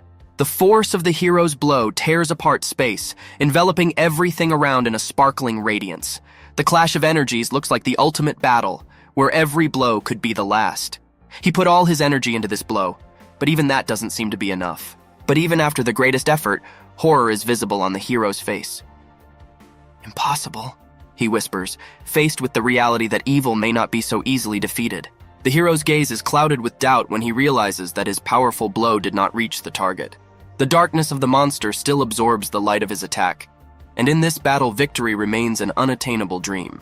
Raising his head to the sky, he sees how the silhouettes of monstrous tentacles unite as if preparing for a new decisive blow. The darkness becomes thicker, and the hero realizes that this battle is not over yet. His body is pierced by painful sensations of despair and fatigue, but he does not give up. Despite everything, he's ready to continue the fight, not retreating in the face of the seeming indifference of fate. Now he faces a monster larger than ever, and realizes that time is against him. There is no time to waste. Every moment decides the outcome of the war for the fate of the world. Fateful determination is reflected in every movement of the hero as he strikes the decisive blow. "We need to finish everything here and now." Sounds like an inexorable decision in his head. Gathering his last strength, he slams into the monster's body, creating a whirlwind of energy and despair around him. The echo of his blow resounds in space like thunder. There are signs of struggle, blood and sweat on his face, but an unquenchable fire burns in his eyes. "Hold on!" he shouts, pushing away fatigue and illness, preparing for the next throw. And again he rushes into the attack as if in the last dance with fate. His body, lathered by battle, knows no fatigue, driven only by the desire to protect everything that is dear. The hero's face is distorted with anger and determination. Drops of blood in the air seem to freeze, emphasizing the tension of the moment. He will not retreat or give up. His will is iron. He charges again, his scream merging with the roar of air from the blow. His every step, every movement is a challenge to fate, which is inexorably trying to break him. This is the end? Is the question in his mind as he delivers what may be the final blow. The whole world seems frozen in anticipation of the outcome of this clash. The words, "I'm not afraid of death," flash through his mind as he prepares for a possible final stand. But even on the edge of despair, he finds the strength to continue the fight.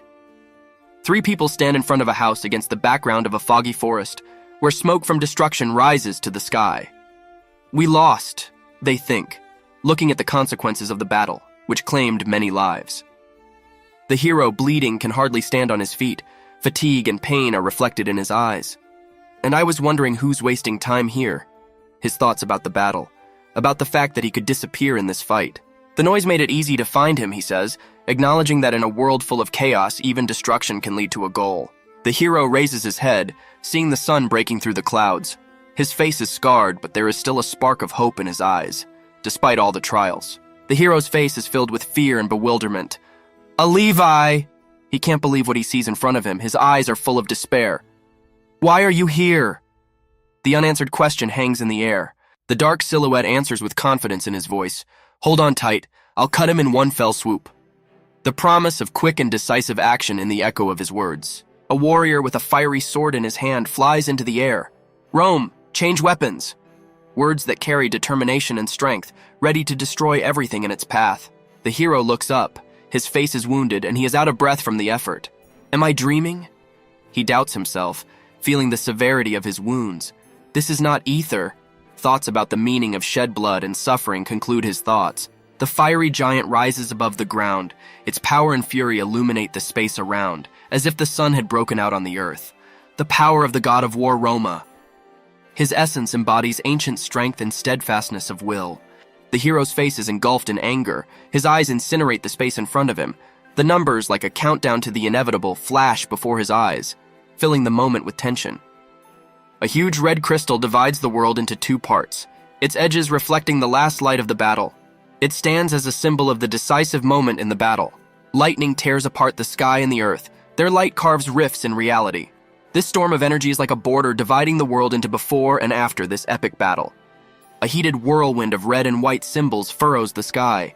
The rising silhouette of a hero cuts through the atmosphere, leaving behind a trail of fire and power, reflecting the peak of battle. Debris and body fragments rise into the skies, becoming a grim reminder of the destruction brought by this conflict. His body is collapsing is a statement of fact, indicating the power of the blow that crushed the monster, destroying it to the ground. And now, in the midst of the falling remains, the hero's face is illuminated with joy. "It's over, we're saved!" His words are full of relief and triumph because the battle is won and the world is now safe. Against the backdrop of a destroyed landscape, the hero turns to a mysterious figure with an important question. "I want to know something," begins his request, full of seriousness and expectation of answers. A dark silhouette stands in front of him, reminding him of the recent danger. "If you hadn't come, I would have died," the hero admits, pointing to the stranger's decisive role in the outcome of the battle. With a hint of doubt and bewilderment, the figure replies, "Well, even though I came here to save you, I still don't understand. Why act so recklessly?" In his words, one can read both accusation and sincere bewilderment. The hero, shaking off the consequences of the battle, looks at the stranger. "You could have left everything to the Viscount, so that's what you wanted to ask?" He is ready for dialogue, despite fatigue and pain, wanting to unravel the motives of his savior. The hero, full of determination, explains his mission. The job of a hunter is to kill animals. He seeks answers to his questions, comprehending the meaning of his existence and his actions. The mysterious savior looks at him, his face hidden in the shadows, his eyes full of bewilderment. "That's how it is?" He doesn't understand why the hero reacts this way. "And what about you?" He asks a question indicating the hero's personal interest, but his remark also carries some detachment. I told you that this does not concern you. The hero, looking straight into the eyes of his companion, repeats the question that torments him. I mean, it doesn't matter. Why should I give such a large loot to others? His words reflect the depth of his bewilderment and desire to understand the motives for his salvation. The hero, with a torn face, declares, "And I can't leave, I'm a hunter." His words are full of confidence in his role and duty. The hero's companion, with disapproval in his voice, laughs. "Fa-ha-ha, are you, a hunter, with such and such skills?" The obvious bewilderment is caused perhaps by his recent actions or condition. The outline of the figures against the sunset and the mysterious savior asks a rhetorical question. Do you call yourself a hunter after you yourself were unable to give birth to a giant beast? Indicating the hero's lack of confidence or experience. The hero, without looking up from the conversation, continues, "You must have misled me. I will teach you how to do it." The sentence seems to promise learning or an attempt to correct previous mistakes. The hero looks with bewilderment and a question mark in his eyes, as if not believing what is happening in front of him. Suddenly, the situation escalates. He takes a decisive action, turning his companion upside down, demonstrating his superiority and strength. The companion, lying on the ground, is dazed and looks shocked. "Hey, Levi, how are you?" The hero turns to him, showing concern despite the previous harshness. Lying on the ground, the companion looks wounded and weak. "Ugh, damn, this happens every time the war god's mess ends." Words filled with fatigue and pain from the battle. And what is ticking? His consciousness is lost on the edge of reality on his last breath. A deep red void opens up in front of the hero like an abyss, and a warning appears. The blessing of the god of war is no longer available to you. A young man with brown hair looking tired says, "I see work." His facial expression indicates fatigue and disappointment. He turns to his companion. "Judging by the latest report, the seal in the dark forest should be fine." His words sound like a report reflecting responsibilities and routine. A serious figure in a dark cloak agrees, confirming, "Calm down. The seal of the Black Forest should be in the form of a stone mountain." Its tone suggests control and knowledge of the situation. Ominous lights appear in the darkness, and a warning is heard. "If it collapses, then we are in trouble." These words foretell bad consequences. A fair-haired man in a raincoat ironically responds to his companion's comment, affirming his readiness to work despite the risk and stress. Seriously and intently, he continues, "Judging by the latest report, the seal in the dark forest should be fine. And for this, I had to go all this way?" His words express doubt about the correctness of his actions. The cloaked companion, focused and calm, concludes, "All the mana of the seal will come out and blacken everything around." It represents the voice of reason, aware of the consequences of events that may occur. Before us is a picture where green waves of magical energy wash over hills strewn with skulls. Nothing will grow there anymore. This place will become a valley of death. A young man in a raincoat touches his chin as a sign of reflection and concern. "And the smell will be terrible. I feel bad just thinking about it."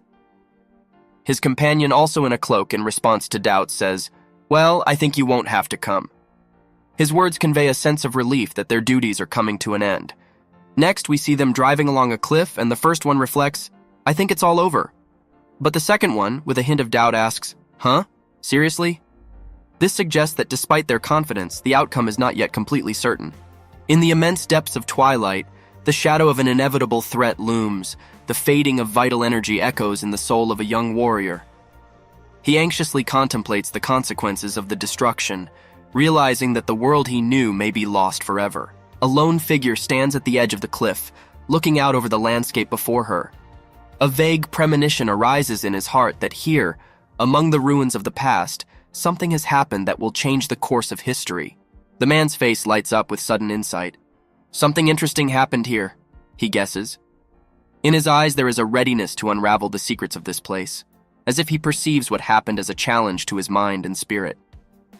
The exploration of uncharted territories continues all day, despite the growing uncertainty and possible dangers that lurk at every step. In the end, all efforts lead to a single discovery that embodies all the answers and all the questions at the same time. The forest that was once full of life is now marked by dark changes. Nature is fading, leading with it animals whose numbers have sharply decreased, foreshadowing the impending emptiness. Something huge like a beast rises from the depths of the earth. Even an old man experienced in the mysteries of the world feels alarmed by this spectacle. There is a premonition of a coming storm in the air, but the real problem lies deeper. The look of the young warrior is heavy and full of awareness. The real threat has not yet shown its cards, remaining hidden and all the more dangerous. A warning breaks the silence. You can no longer use Ram's blessing. It's like a sentence that deprives the heroes of their protection and support, which was their support. Words float in the air, leaving questions unanswered and hearts without comfort. A man with wavy hair turns to his comrade in amazement, not hiding his surprise at his sudden appearance. Trying to understand what caused such haste, he recalls recent events that suggest the real cost of their victory. The red-haired warrior with a sword on his back speaks excitedly about his student, who not only kept him waiting, but also got him into an unpleasant situation, showing that his concern for the young warrior goes deeper than simple irritation. The straight-faced young man reveals the essence of his anxiety, admitting that he is losing not only his blessing, but also his confidence in his own abilities, leaving him vulnerable to the trials ahead. The final shot reveals the depth of the consequences of their actions. The forest that once witnessed life is now reduced to ash.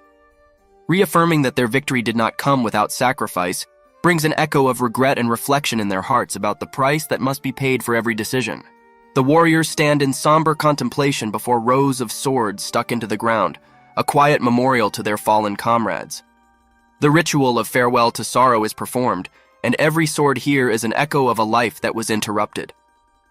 Among them, the red-haired giant speaks with contrition about the lack of time for the warriors to rest. Despite their fatigue, they do not seek peace. Their views are full of determination and questions about the future. With a slight smile, he invites his comrade to continue the journey, keeping the hope that their paths will cross again, regardless of the severity of the tests they have passed. A young warrior with a red glove quietly says goodbye to the figure on the sword, symbolizing a departed friend. A prayer is brewing in his heart that in the next incarnation his soul will learn to wield a weapon masterfully. A student and a teacher stand at the edge of the forest preparing for new challenges. The wisdom and strength passed down from generation to generation is again reflected in their training together. A smile of pride plays on the face of the warrior with a red mane. He shares his experience, explaining that strength is not in muscles, but in the ability to sense and predict the movements of the enemy. The young warrior's blows are deflected with dexterity and technique as he learns to control his energy so that every movement is precise and powerful. There is tension between master and apprentice as they both test each other, not only in combat, but in understanding how to use and respect their inner strength and knowledge. The power and bestial essence of the god of war are embodied in his majestic image, filling the air with thunderous tension. The student stands in front of him, ready to take the fight and prove his mettle. Focus and determination can be seen on the young man's face as he fends off attacks, showing his level of skill and the tenacity he displays despite an imposing opponent. Learning reaches its climax when student and teacher exchange blows, testing each other's strength. This is not only a physical confrontation, but also a battle of characters where each strives to surpass the other. The student, exhausted but not broken, understands that each lesson is a step towards understanding the depths of his strength and its proper use in battle. The student, with new strength in his eyes, as if shimmering like a kaleidoscope, shares his transformation. After the trials he has endured, his gaze seems to draw from other sources of wisdom. He raises his finger up, pointing to his new companion, who, like a premonition, foreshadows new trials. Her figure is drawn against the background of a mysterious silhouette figure with glowing eyes. An unexpected character appears before the teacher and student, a mixture of tenderness and determination reflected in her gaze. She is ready to take on the challenge, to stand up for her path. The teacher's warm words flow as parting words when he warns the student about a new danger. His experience and intuition suggest that they face a difficult test. A gloomy warrior with a scythe on his shoulder stands in front of the teacher, his gaze full of determination and hidden strength. This is not an ordinary person, the teacher thinks. She could become a knight. The young warrior, exhausted after the battle, bows her head before the teacher. Her pose expresses respect and fatigue, perhaps also pain from unspoken words. With a final warning of caution on the way back, the teacher is ready to leave the battlefield. His gaze is soft, but concern for the student is visible in it. The young warrior lowers her head, surprise and respect mixed in her eyes. She doesn't understand why she deserves such attention, but her heart is full of gratitude. The teacher prepares to resume training, speaking enthusiastically to his student. "Let's try to feel the ether again," he says, and the student seems unhappy with the upcoming lesson. The young warrior is confused and a little upset when her teacher hints at her potential to become a real terror to her enemies. "You fought like a kitten with a sword," he jokes, trying to ease the tension. The student's gaze is lowered. His thoughts are carried away into the past. The memories of the battle are still fresh, and he feels that every moment of the struggle has left its mark on him. The teacher, taking the young warrior by the shoulder, tries to cheer her up. Her pale face expresses confusion and weariness from her recent ordeal. The student is preparing for training again, but his attention is distracted by a suddenly appearing figure. "Mr. Instructor!" he exclaims, but his teacher has already noticed the guest and is relieved that they are alive and unharmed. The surprised warrior turns to the teacher, apparently not expecting him here. "What's the matter?" Her gaze is full of bewilderment, and she seems confused by his presence. The mysterious newcomer talks to the student with a slight grin like an old acquaintance. "I was just passing by and I missed you." His calmness contrasts with the anxiety of the young warriors. The teacher introduces his business partners, and what appears to be a tense conversation between them and the student, full of unspoken words and heavy glances from the student at the new but clearly important faces. The appearance of strangers raises suspicions. "Traitors, I don't see their weapons," one of them reasons, noting that the guests arrived unarmed and unaccompanied. The instructor seems unsurprised by their arrival, although he mockingly answers the questions. "Heh? Don't believe me?" There's no particular reason, but the disciple senses a deeper context. Is there a person here who uses the power of a god? His gaze is serious and piercing, as if he is looking for a hidden truth. The teacher does not seem to fully understand the seriousness of the situation. His reaction is frivolous. "What?" He does not realize the importance of the moment. The calmness of the hooded blonde contrasts with the tense atmosphere. "I mean, what? So there is such a person here?" His confidence makes others think about his words. Tension rises as the teacher, engulfed in the blue light of the runes, realizes the gravity of the situation. His student and girlfriend are also shrouded in a magical aura, emphasizing their growing anxiety. The girl with a restless gaze looks through the magical symbols surrounding her like a protective barrier.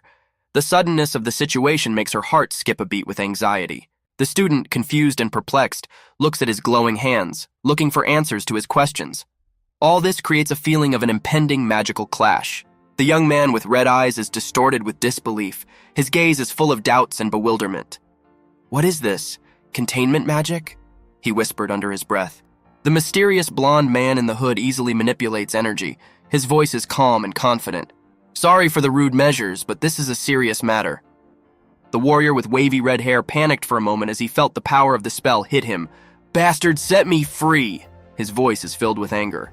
The mysterious blonde again calms the situation. His voice sounds convincing. "Hush, hush, I will explain everything, so listen carefully." A huge crystal emitting heat and light appears in front of the group. This is more than just a stone.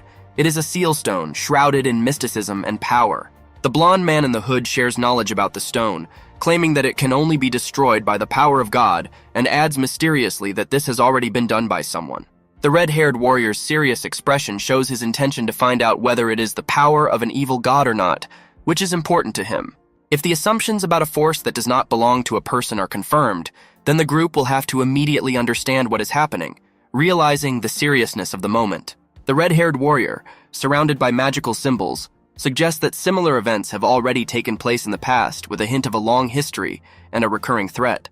The blonde man in the hood, standing with his back to his interlocutors, notes with irony that cases of destruction of such stones by the power of God have already taken place, but for some reason he was in no hurry to share this information.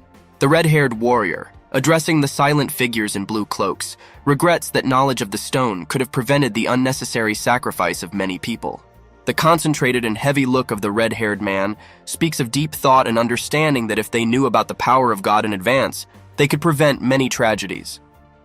The hooded blonde, turning to face his interlocutors, slyly admits that he was confident in their suspicions, playing on their trust and possibly hiding his true motives. The red-haired warrior, smiling through his teeth, admits that he kept silent about the stone so as not to lose his source of income, suppliers of monster remains.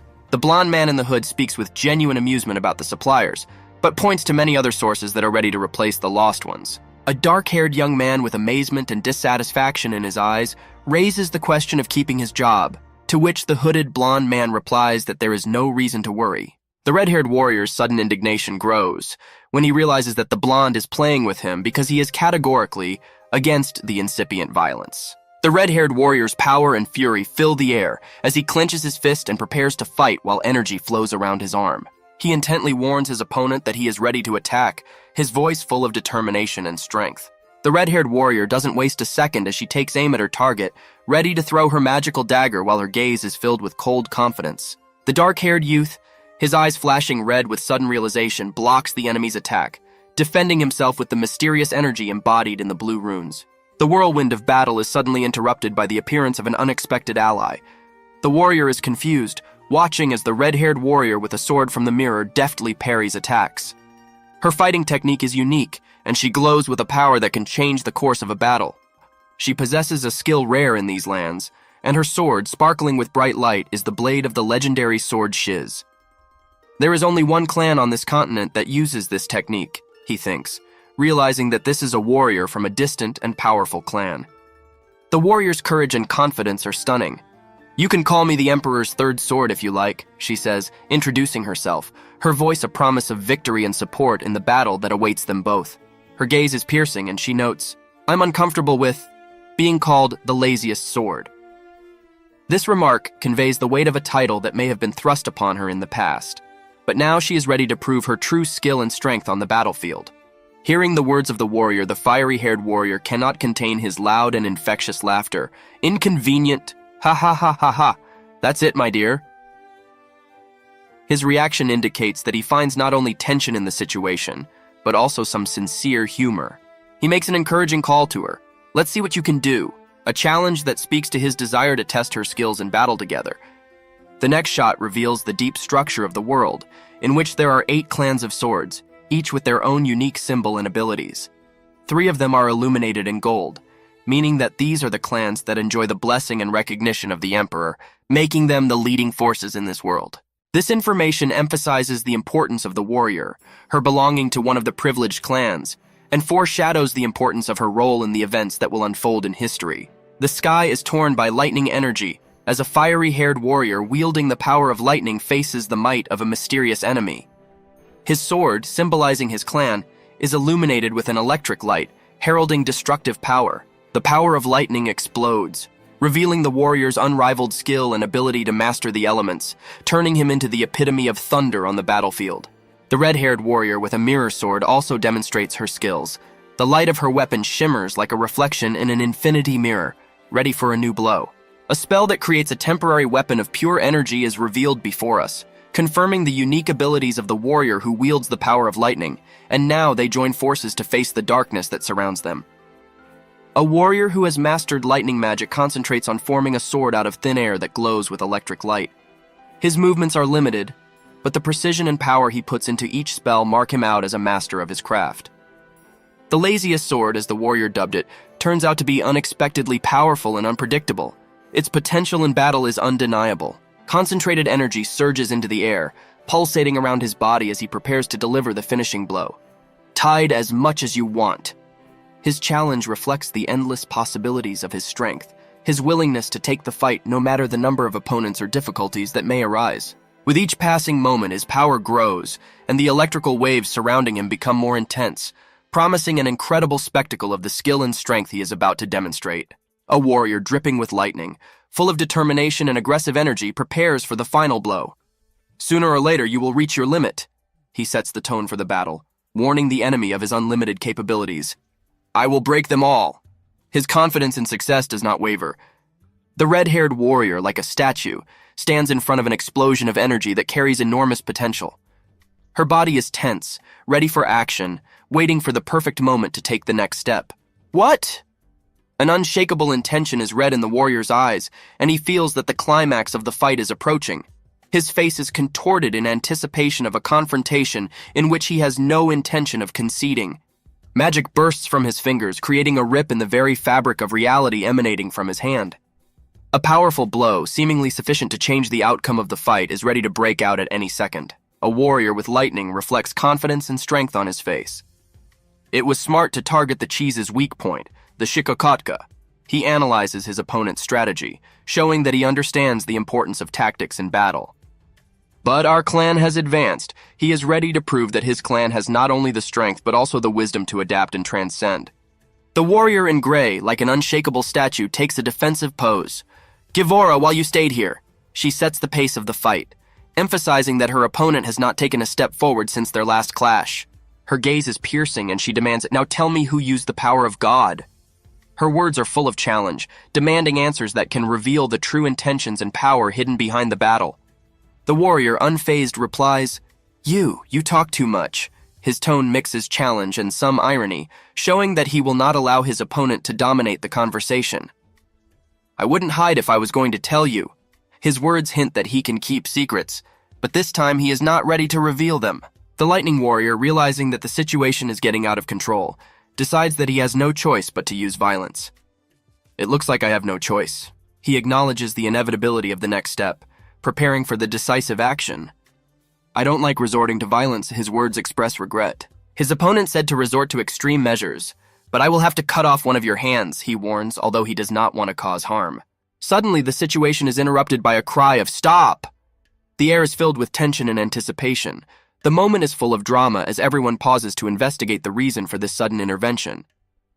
The main character appears, a man with red eyes, full of determination and courage, exclaiming, "It was me!" His voice is full of strength and determination. "Let go of Givor." He demands the release of his comrade, entering the conflict and adding a new chapter to the ongoing history of this conflict.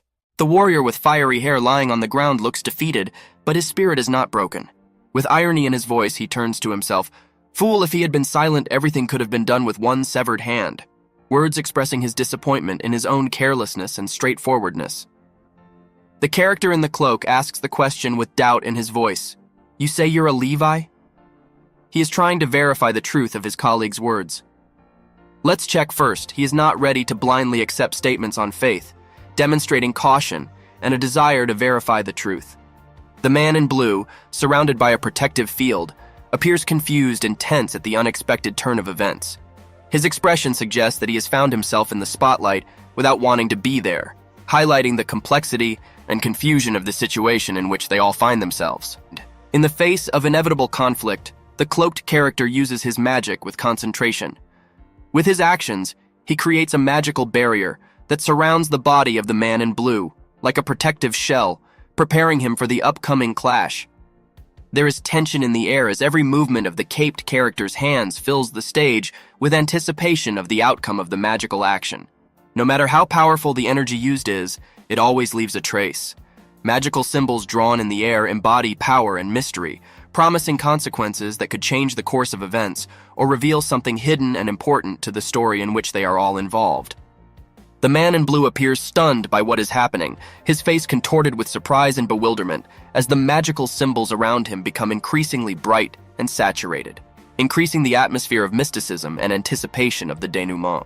Finally, a warrior with fiery hair, an involuntary witness to the magical ritual, expresses his bewilderment.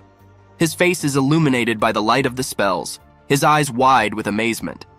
There is a question in the air, reflecting a general feeling of uncertainty and anticipation of what will happen next in this story full of mystery and magic.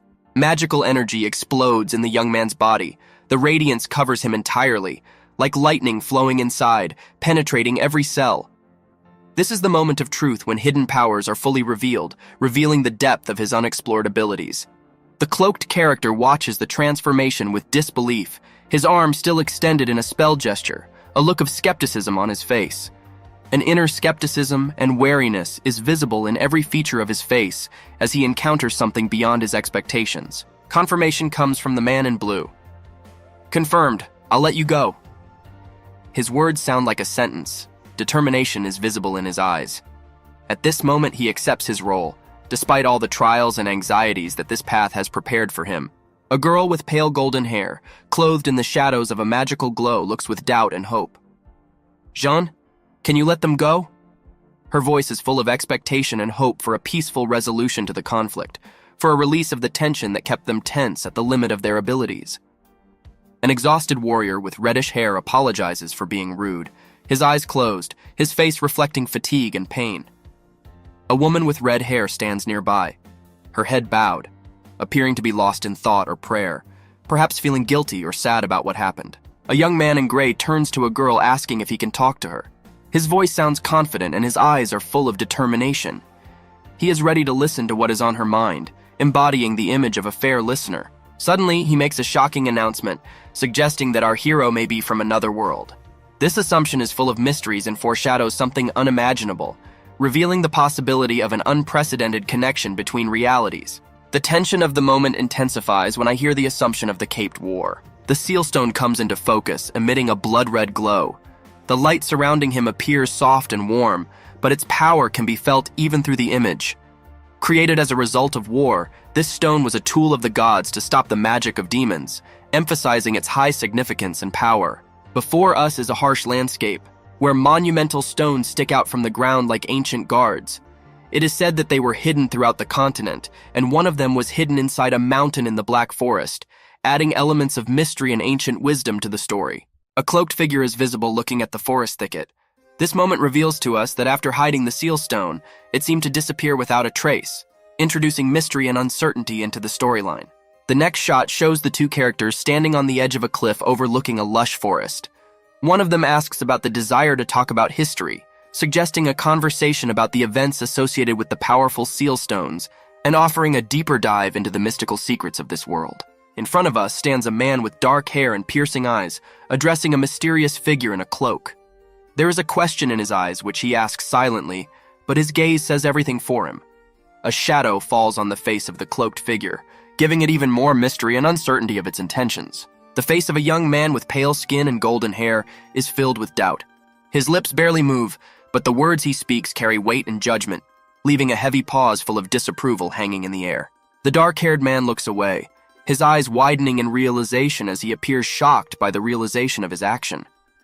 His facial expression reveals an internal conflict between what he has learned and what he feels, as if he has been confronted with an unexpected truth about himself. The next scene shows us a charged image where fire and destruction merge into one, as if transmitting the energy of the god of war, turning the quicksand of time into an eternal divine flame. These words, like an echo of the past, open the curtain on long-standing secrets and spells that were forgotten but never lost. A current of energy envelops the fighter. In his hands is a sword shining with thunderous light. The question, what's going on, is in the air, but the answer is hidden in the power that he called upon, a power that should not leave the world of animals. He stands shrouded in flames, a testament to his power, a power beyond the understanding of most, a power that only a few know about, a power with which he was born. Eyes meet, one full of determination, the other full of questions. The understanding does not come immediately, but it is clear. Ram's visions seem to be something more than just a fight. The cloaked figure turns his back, looking thoughtfully into the distance. Hidden in his thoughts is something more than just the world in which he exists, perhaps a world he is just beginning to learn about. A mysterious hooded figure whose face is hidden in shadow stands motionless. The mystery of her presence adds intrigue to what is happening. A man with red eyes approaches the figure with an invitation to pray together, as if seeking comfort or understanding in a shared ritual.